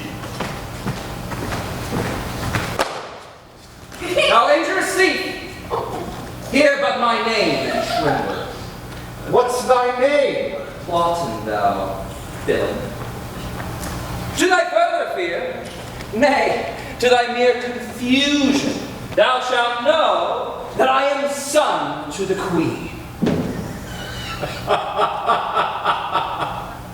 I am sorry for it, not seeming so worthy as thy birth. Die the death! When I have slain thee with my proper hand, I'll follow those that even now fled hence, and on the gates of Bloodstown set your heads. Ye rustic mountaineer.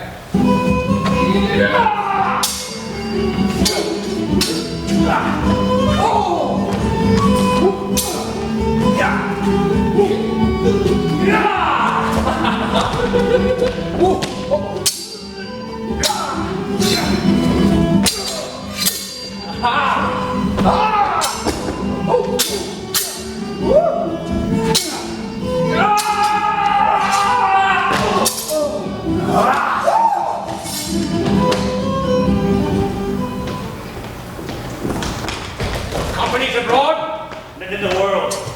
You didn't escape from shore. Tell. Long is it since I saw him.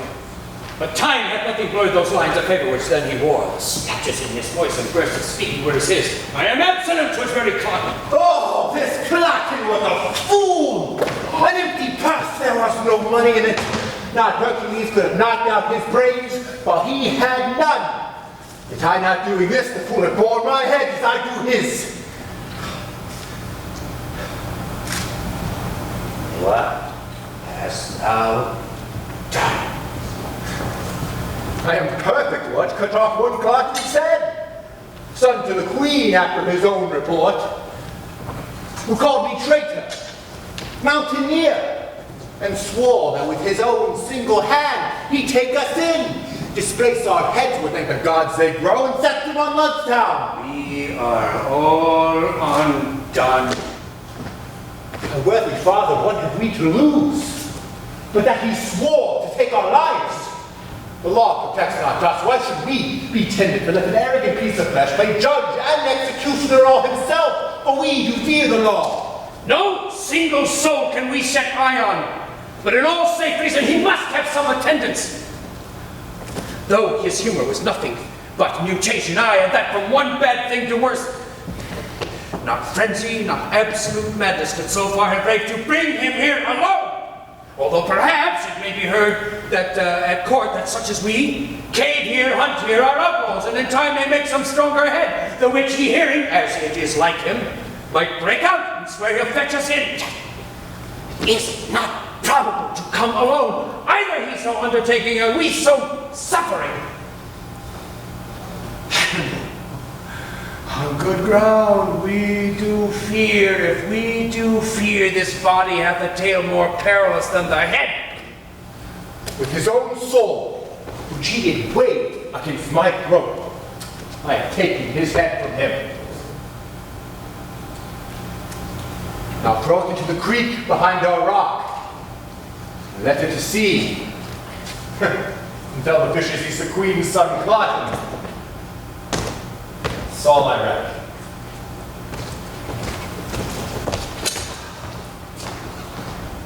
I fear to be revenged. Would, Polydor, thou hadst not done it, though valor becomes thee well enough. Well, 'tis done. We'll hunt no more today, nor seek for danger where there is no profit. I pray thee, to to our house. You and Fidele play the cooks. I'll stay till hasty Polydor return and bring him to dinner presently.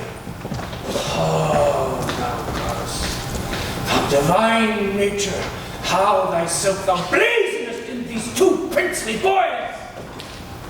Where's my brother?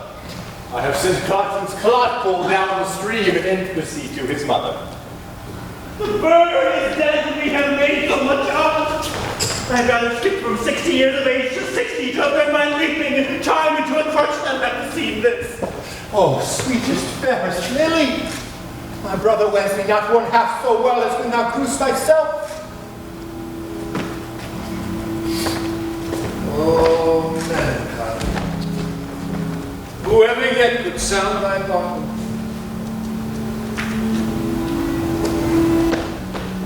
Jove knows what man thou mightst have made, but thou diedst the most rare boy and melancholy. How found you him? As you see, thus smiling as some flying into good slumber, not as death's dart being laughed at. His right cheek reposing on a cushion. While he but sleeps.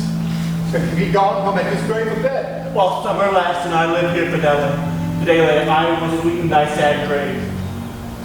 Let us bury him, and not contract with admiration what is now due debt to the grave. Huh. Great griefs, I see, medicine the less. But Cloten is quite forgot. He was a queen's son, boys, and though he came our enemy, remember he was paid for that. Though mean and mighty rotting together have one dust, yet reverence. An angel of the world that doth make distinction between high and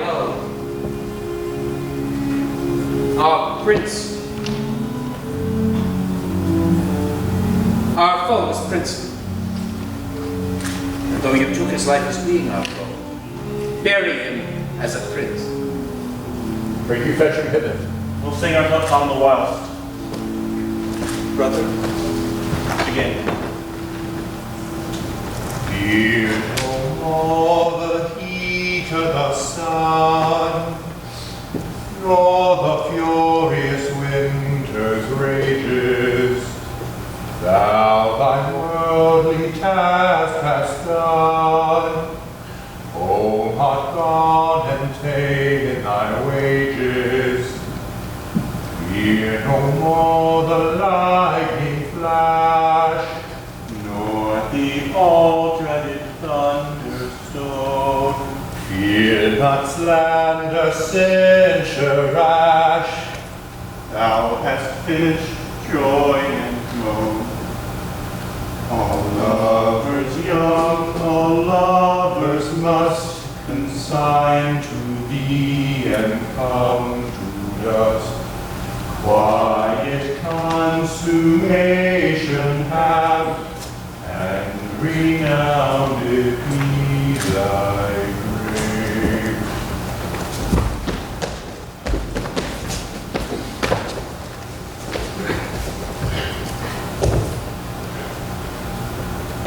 here's a few flowers. But about midnight, more.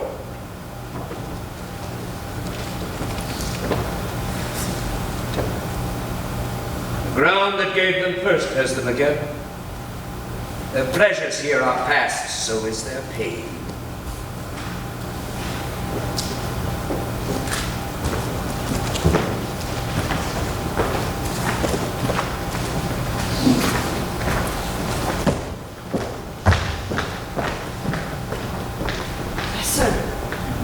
To Milford Haven, which is the way. Gods and goddesses! These flowers are like the pleasures of the world.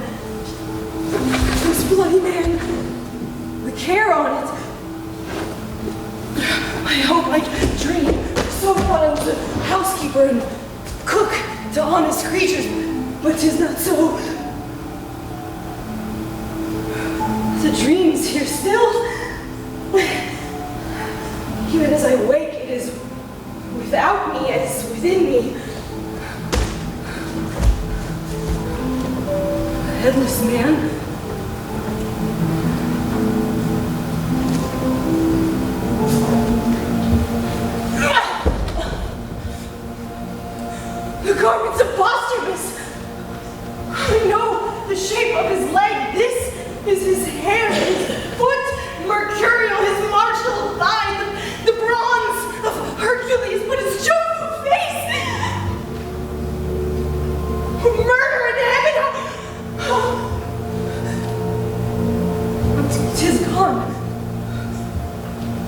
Bassanio, oh, curses, mad and Hecuba gave the Greeks, and mine to boot be darted on thee!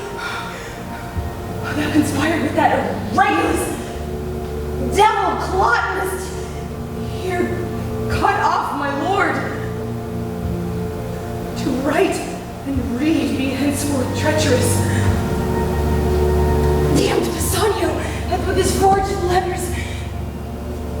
Damned Bassanio, from this most bravest vessel of the world struck the main top. Posthumous. Alas, Bassanio might have killed thee at the heart and left this head on. How should this be, Bassanio? The drug he gave me, which he said was precious and cordial to me, have I not found it murderous to the senses? This confirms at home. This is Bassanio's deed. Oh, my lord! My lord!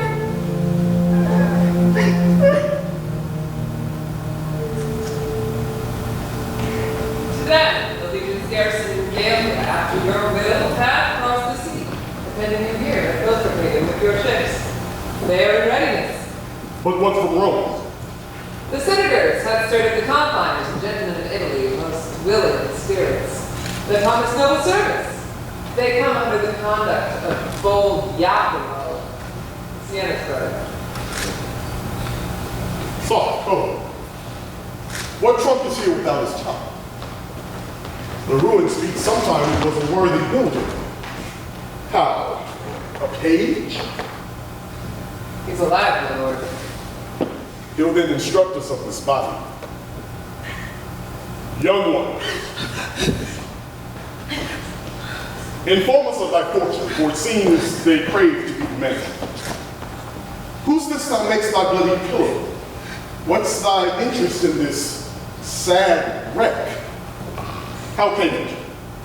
Who is it? What art thou? I am nothing. Or if not nothing to be were better. This was my master. A very valiant to Britain and a good that here by mountaineers lie slain. Alas, there is no more such masters.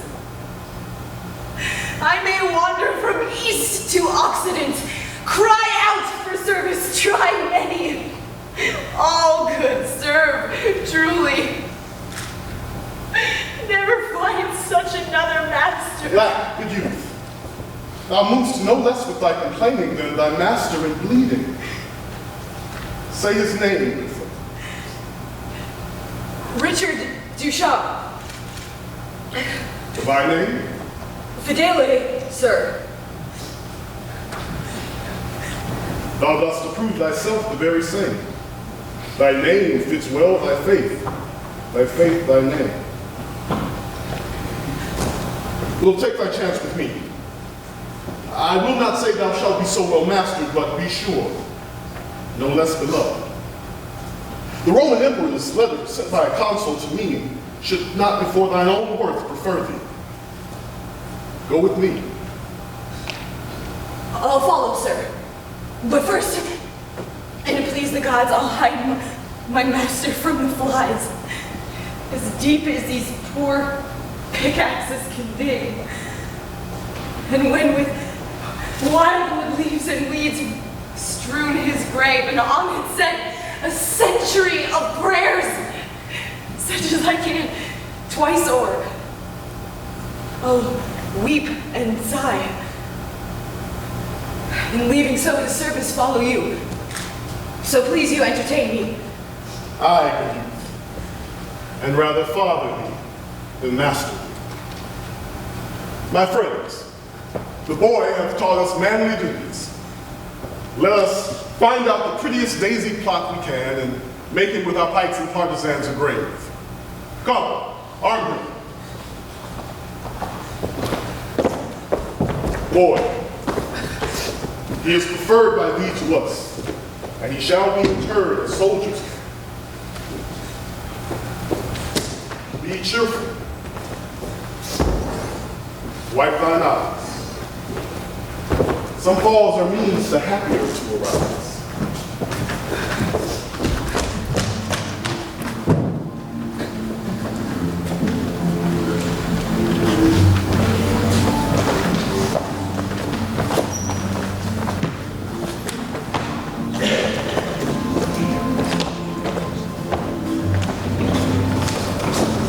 Again, and bring me word how 'tis with her. Fever, the absence of her son. A madness of which her life's in danger. Heavens! Deeply you would once do touch me. Imogen, great part of my comfort, gone. My queen upon a desperate bed, and in a time when fearful wars do point at me, her son gone. So needful for this present. It strikes me past the hope of comfort.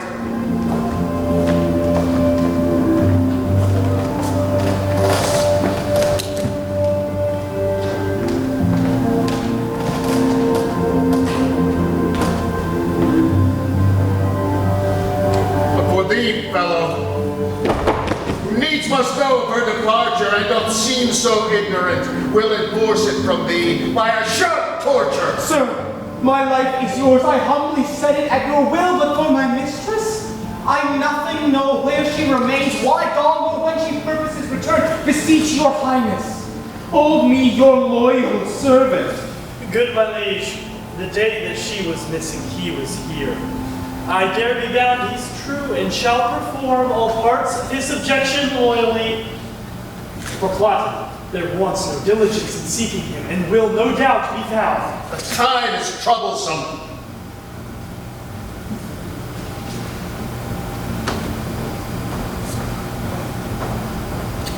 We'll see you for a season, but our jealousy doth yet depend. So please your highness, that the Roman legions all from Gallia drawn are landed on your coast, with a supply of Roman gentlemen by the Senate sent. I thank you. Let's withdraw and seek the times that seeks us. We fear not what can from Italy annoy us, but we grieve at chances here. Away!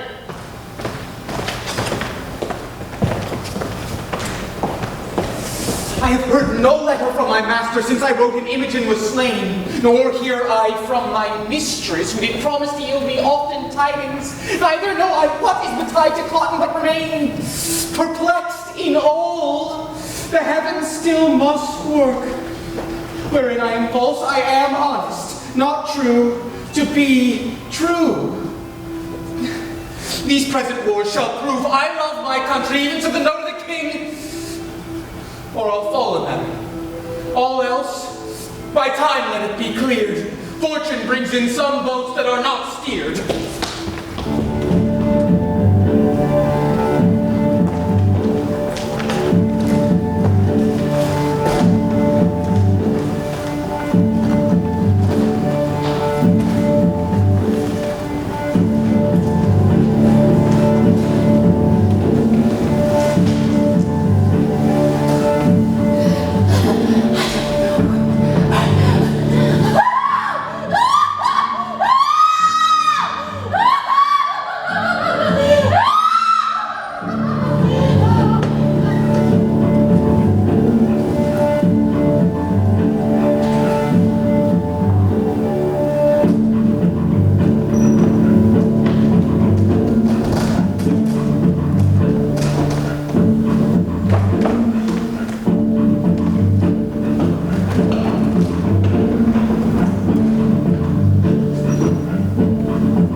sir, when he alight to rocket from action and adventure. Hey, what hope have we in hiding us? This way the Romans must up for Britain slay us, or receive us for barbarous and natural rebels during their use and slay us out. Sons, we'll hire to the mountains there securest. To the king's party there's no going. News of Clotting's death, we being unknown, not mustered among the bands, may drive us to a render where we have lived, and so extort from that which we have done, whose answer would be death thrown on with torture. This is, sir, a doubt. In such a time, nothing becoming you nor satisfying us. It is not likely that they'll waste their time upon our note to know from whence we are. I am known of many in the army. Many years though Cloten then, but young you see, not wore him from my remembrance. And besides, the king hath not deserved my service nor your loves. Find in my exile the want of breeding, the certainty of this hard life. I, hopeless to have the courtesy your cradle promised. Oh, but to be still hot summer's teens, and the shrieking slaves of winter. Then be so! Better to cease to be! Pray, sir, to the army, I and my brother are not known. Yourself so out of thought, yet you so overgrown, cannot be questioned. By the sun that shines all thither, what thing it is that merited seamen die, scarce ever looked on, blinded that of coward hares, hot goats, and venison. Ne'er bestride a horse that one that had a rider like myself, who ne'er wore rowel nor iron in his heel. I am ashamed to look upon the holy sun, now the benefit of his blessed beams remaining so long a poor unknown. By heavens, I'll go! Well, bless me, sir, and give me leave, I'll take the better care. If not, the hazard therefore to follow me by the hands of Romans. So say I, amen.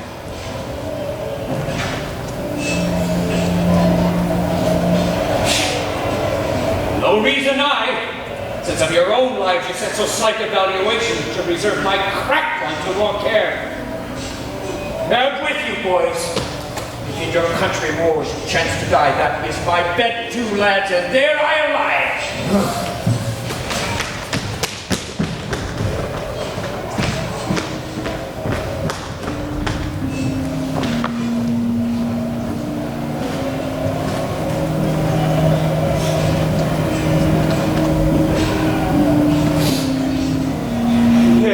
Bloody plot, I'll keep thee, for I wish thou shouldst be colorless. Oh, Pisanio!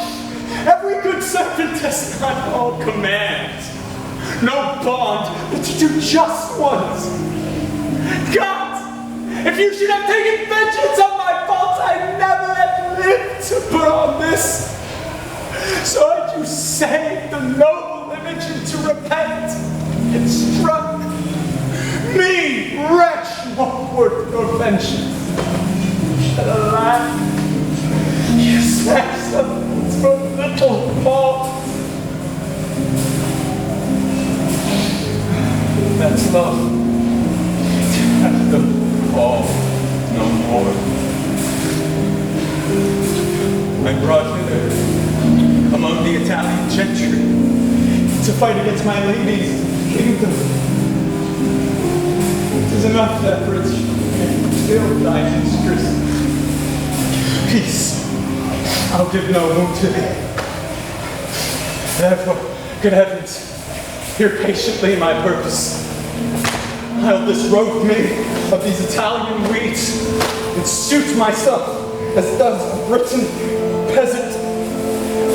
So I'll fight against the part I come with.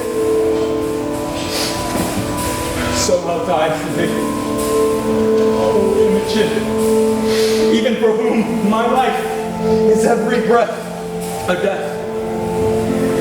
And thus, unknown, pitied nor hated, to the face of peril myself I'll dedicate. Let me make men know more valor in me than my habits show. Gods, put the strength of the Leonati in me. To shame the guise of the world, I will begin. Fashion less without, more within.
Britain go before. This much as he exceeds our lords, the odds is that we are scarce men and you are gods.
No blame be to you, sir, for all was lost but that the heavens fought. The king himself with his wings destitute, the army broken, but the backs of Britain seen all flying through a straight line. Well, where was this place? Close by the battle, ditched and walled with turf, which gave advantage to an ancient soldier, an honest one I warrant. Athwart the lane, he with 2 stripling lads made good the passage, cried to those that fled. These 3,000, confident in act as many, for 3 performers are the file, when all the rest do nothing. And then our cowards, like fragments in hard voyages, became the life of the need. The life of the need. Now they fight, and now those that would die or ever resist are grown the mortal gods of the field. But this was strange chance. A narrow lane, an old man, and 2 boys.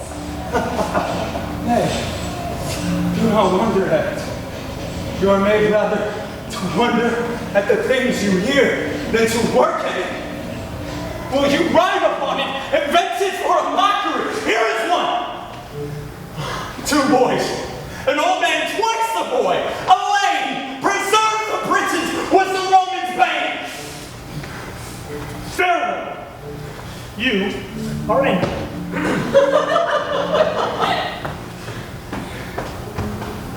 This is a lord. Oh, noble misery. To be in the field and ask, what news of me? Today, how many would have given their honors to have saved their carcasses, to heal to do it, and yet died too? I, in my own wool chopped, could not find death where I did hear him groan, nor feel him where he struck. Well, I will find him. Forbidding now a favor to Britain, no more a Briton. I have resumed again the part I came in. Fight I will no more, but yield me to the various hand that shall once touch my shoulder. Great the answer be, great the slaughter is here made by the Roman. Great the answer be Britons must take. For me, my ransom's death. On either side I come to spend my breath, which neither here I'll keep nor bear again, but ended by some means or indigent. Stand, who's there? A Roman! Lay hands on him, a dog. A leg of Rome shall not return to tell what crows have pecked them here. He brags his service as if he were of note. Come, bring him to the king.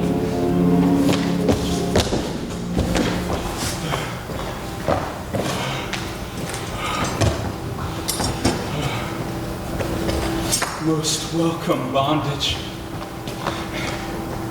For thou art the way, I think, to liberty.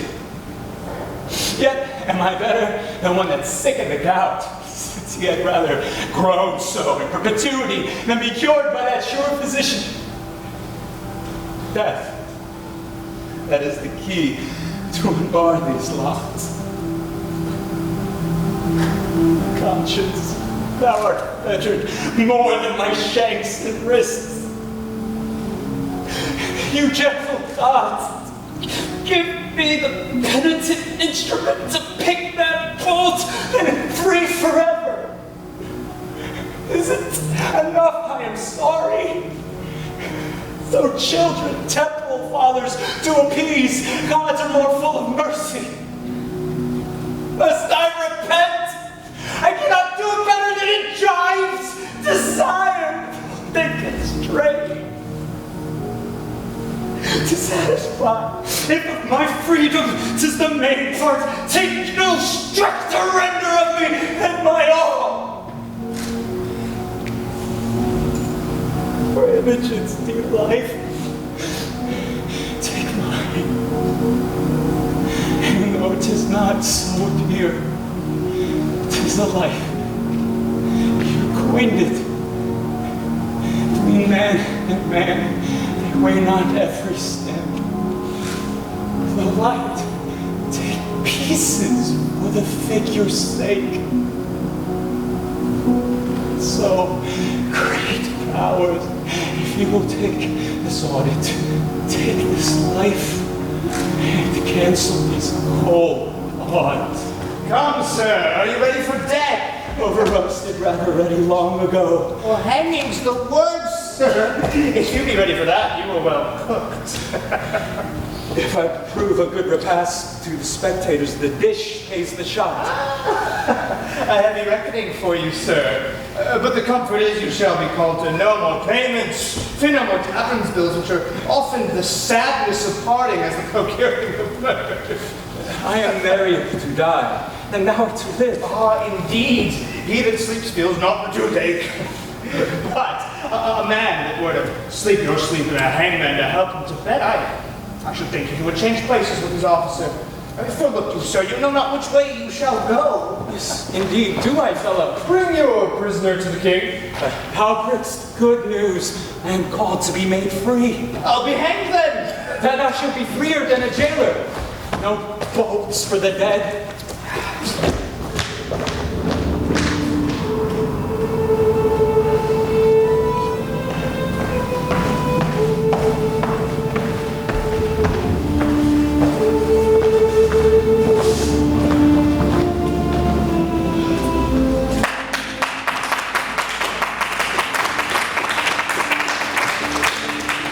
Stand by my side, you whom the gods have made preservers of my throne. Woe is my heart, the poor soldier who so richly fought, whose rag shame gilded arms, whose naked breast stepped before largesse of proof cannot be found. He hath been searched among the dead and living, but no trace of him. To my grief, I am the heir of his reward, which I will add to you, the liver, heart, and brains of Britain, by whom I grant she lives! 'Tis now the time to ask of whence you are. Report it. Sir, in Cambria are we born, and gentlemen. Further to boast, we're neither true nor modest, unless, I add, we are honest. Bow your knees.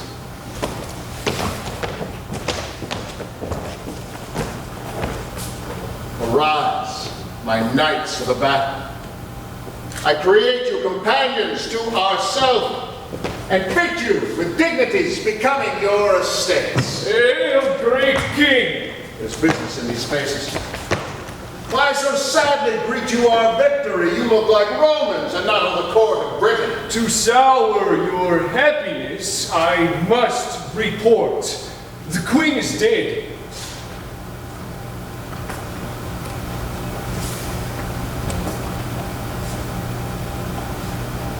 wretched with horror, madly dying, like her life, which being cruel to the world, concluded most cruel to herself.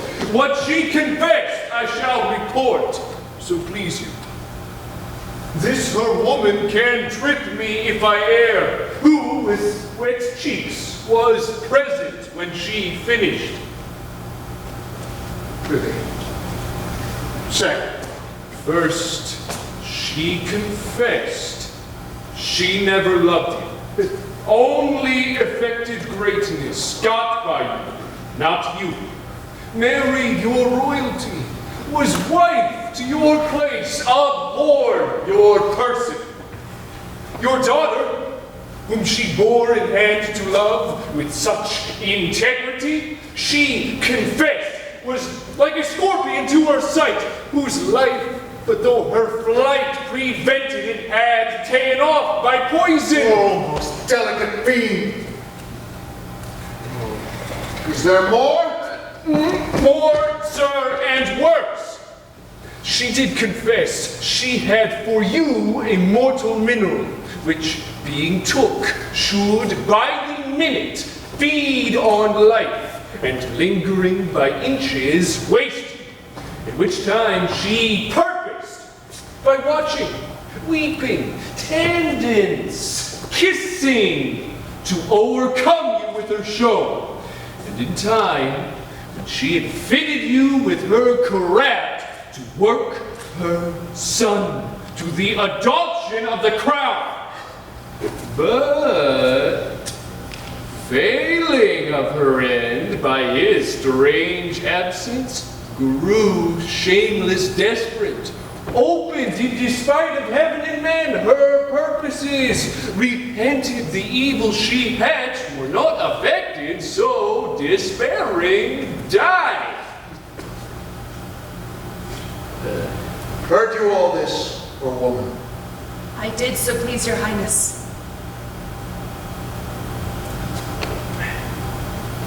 Mine eyes were not at fault, for she was beautiful.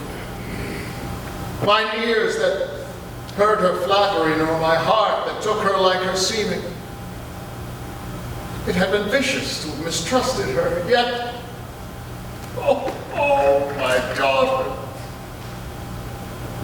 that it was folly in me, thou mayst say, and prove it in thy feeling. Heaven mend all!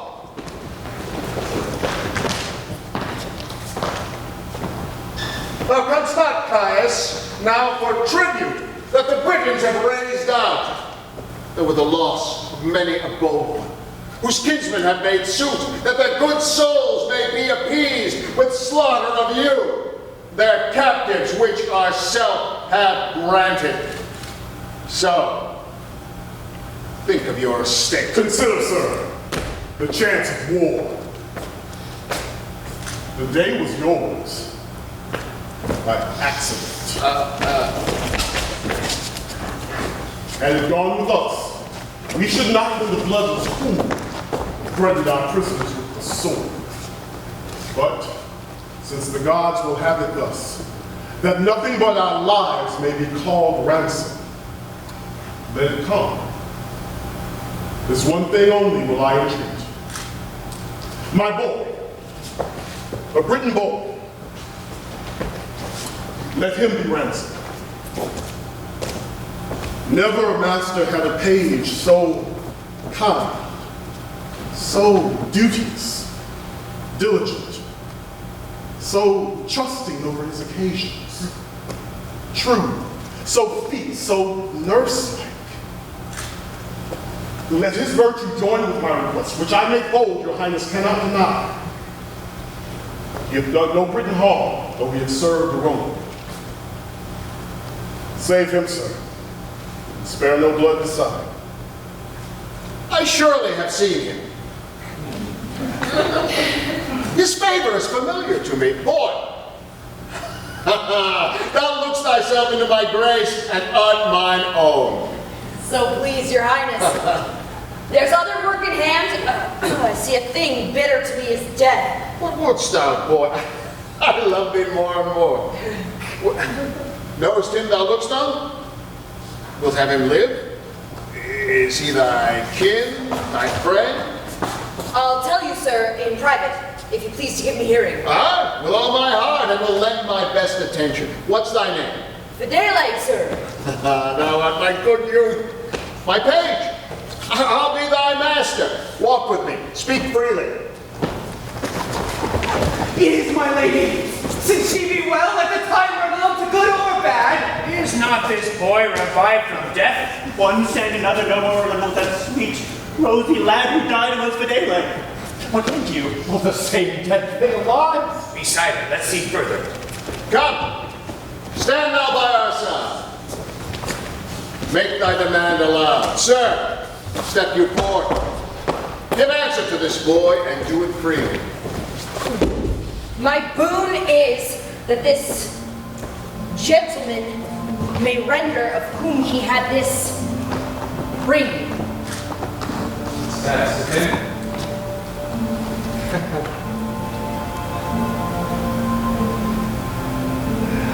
By villainy I got this ring. 'Twas Leonato's jewel whom thou didst banish. And thou am more. All that belongs to this. The paragon of thy daughter, for whom my heart drops blood, my full spirit's thrills. Remember, give me my fate. My daughter, what of her? Strike, man, and speak! What a time! Unhappy the clock that struck the hour. The good Posthumus, giving us praise, our loves of Italy, for beauty that made barren the swelled boasts of he that best could speak, for feature laming the shrine of Venus or straight-like Minerva. I stand on fire, come to the point. All too soon I shall, unless thou wouldst grieve quickly. This Posthumus, most like a noble lord in love, and one that had a royal lover, took his sin then, not dispraising whom we praised. Therein he was, as calm as virtue he began. His mistress' picture, which by his tongue and mind put in either our brags were cracked of kitchen trulls, or his description proved as unspeaking Nay, to the purpose. For his chastity there begins. He spake of her as Diane hot dreams, and she alone recalled where I wretched with scruples of his praise and waged with him piece of gold against this, which then he wore upon his honored finger to attain and suit the place of his bed, and win this ring by hers and mine adultery. He true knight, the lesser of her honor confident than I did truly find her. Stakes his ring, and would have done so had it been a carbuncle of Phoebus' wheel. The way to Britain post I in this design. Well, may you, sir, remember me at court, where I was taught by your chaste daughter this wide difference twixt amorous and villainous. Thus quenched. Hope. Not longing, my Italian brain, again in your dull Britain operate most vilely for my bench excellent, and to be brief, my practice so prevailed that I return with similar proof enough to make the noble Leonatus mad.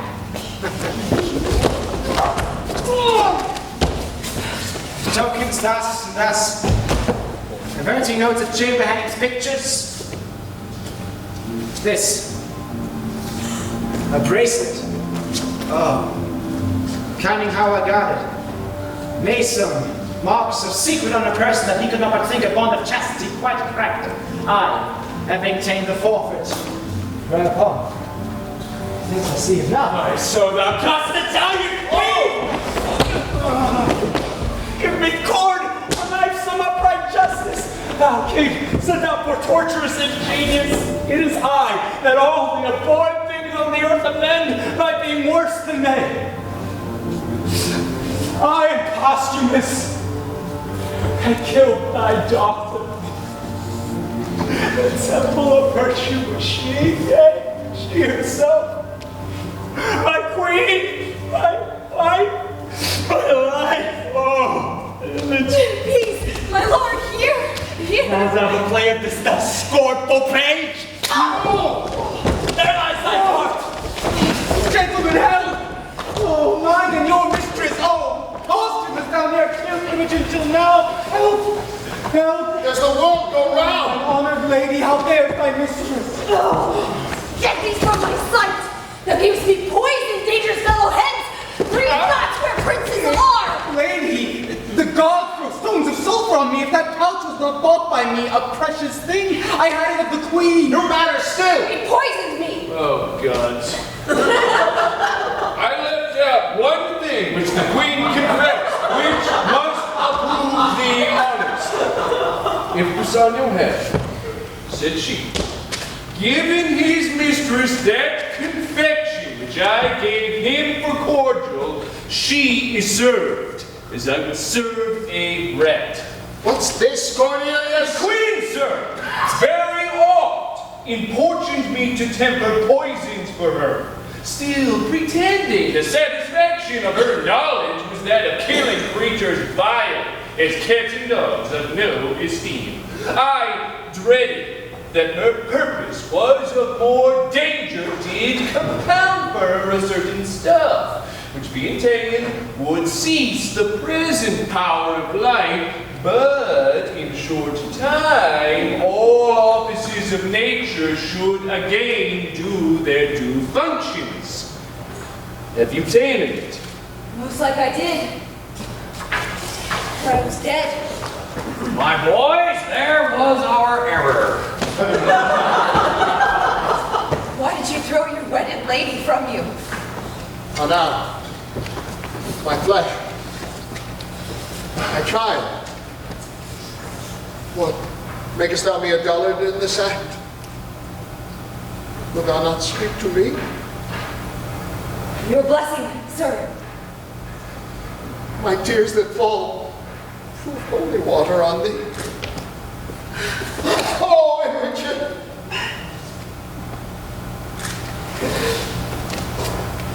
Thy mother is dead. I'm sorry for it, my lord. Oh, she was not. And long of her it was that we meet here so strangely. But her son is gone, we know not how nor where. My lord, now fear is from me, I'll speak truth. Lord Cloten, upon my lady's missing, came to me with his sword drawn, foamed at the mouth, and swore, if I discovered not which way she was gone, it was my instant death. By accident I had a letter, a feigned letter of my master's, then in my pocket, which directed him to seek her on the mountains near to Milford, where, in a frenzy, in my master's garments, which he had forced from me, away he posts with unchaste purpose, and with oath to violate my lady's honor. What became of him, I further know not. Let me in the story. I slew him there. Oh, Mary, the gods forfend! I would not thy good deed should from my lips pluck a hard sentence. Prithee, valiant youth, deny it again. I have spoken, and I did it. He was a prince. A most uncivil one. The wrongs he did me were nothing prince-like. I cut off his head. And I'm right glad he's not standing here to tell this tale of mine. That headless man I thought had been my lord. I am sorry for thee. By that old tongue, thou art condemned and must endure our law. Thou art dead. Stay, Sir King. This man is better than the man he slew. Why, old soldier, wilt thou undo the worth thou art unpaid for by tasting our wrath? How? By descent as good as we. My sons, I must for mine own part unfold a dangerous speech, though haply well for you. Danger's ours, and our good his. Have at it then, by leave. My lord, thou hast a subject who is called Valerius. What of him? He's a banished traitor. He it is that hath assumed this age. Indeed, a banished man, I know not how, a traitor. Take him hence, the whole world cannot save him. Not too hard. First, pay me for the nursing of thy son. Nursing of my sons? Oh, I am too blunt and saucy. Here's my need. Ere I arise, I will prefer my sons than spare not the old father. Mighty sir, these two young gentlemen that call me father and think they are my sons are none of mine. They are the issue of your loins, my liege, and blood of your begetting. How? My issue? So sure as you are fathers. I, old Morgan, am that Valerius, whom you sometime bashed.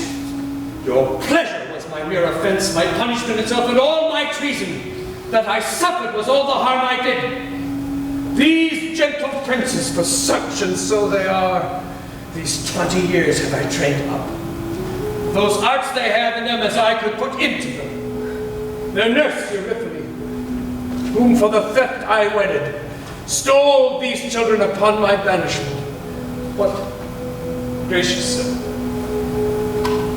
here are your sons again, and I must lose two of the sweetest companions in the world. The benediction of these covering heavens fall on their heads like dew, for they are worthy to inlay heaven with stars. Thou weepst and speakst. The service you three have done is more unlike than this thou tellest. I lost my children. If this be they, I know not how to wish a pair of worthier sons. Be peace a while. This gentleman, whom I call Polydor, most worthy prince, as yours is true, Cadarius. This, my Cadwal, Arviragus. Cadarius had upon his neck a mole, a sanguine star. It was a mark of wonder. This is he, who hath upon him still that natural stamp. As wise nature's end in the donation to be his evidence now. Oh, what am I? A mother to the birth of three? Never mother rejoice deliverance more. Blessed pray you be that after the strange starting from your orbs, you may reign in them now.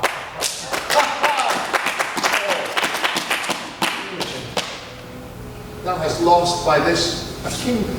No, my lord. I have got 2 worlds by it. My gentle brothers, have we thus met? Never say hereafter, but I am true speaker. You called me brother when I was but your sister. I you, brother, when you were so indeed. Did you ever meet? Aye, my good lord. A rare instinct. When shall I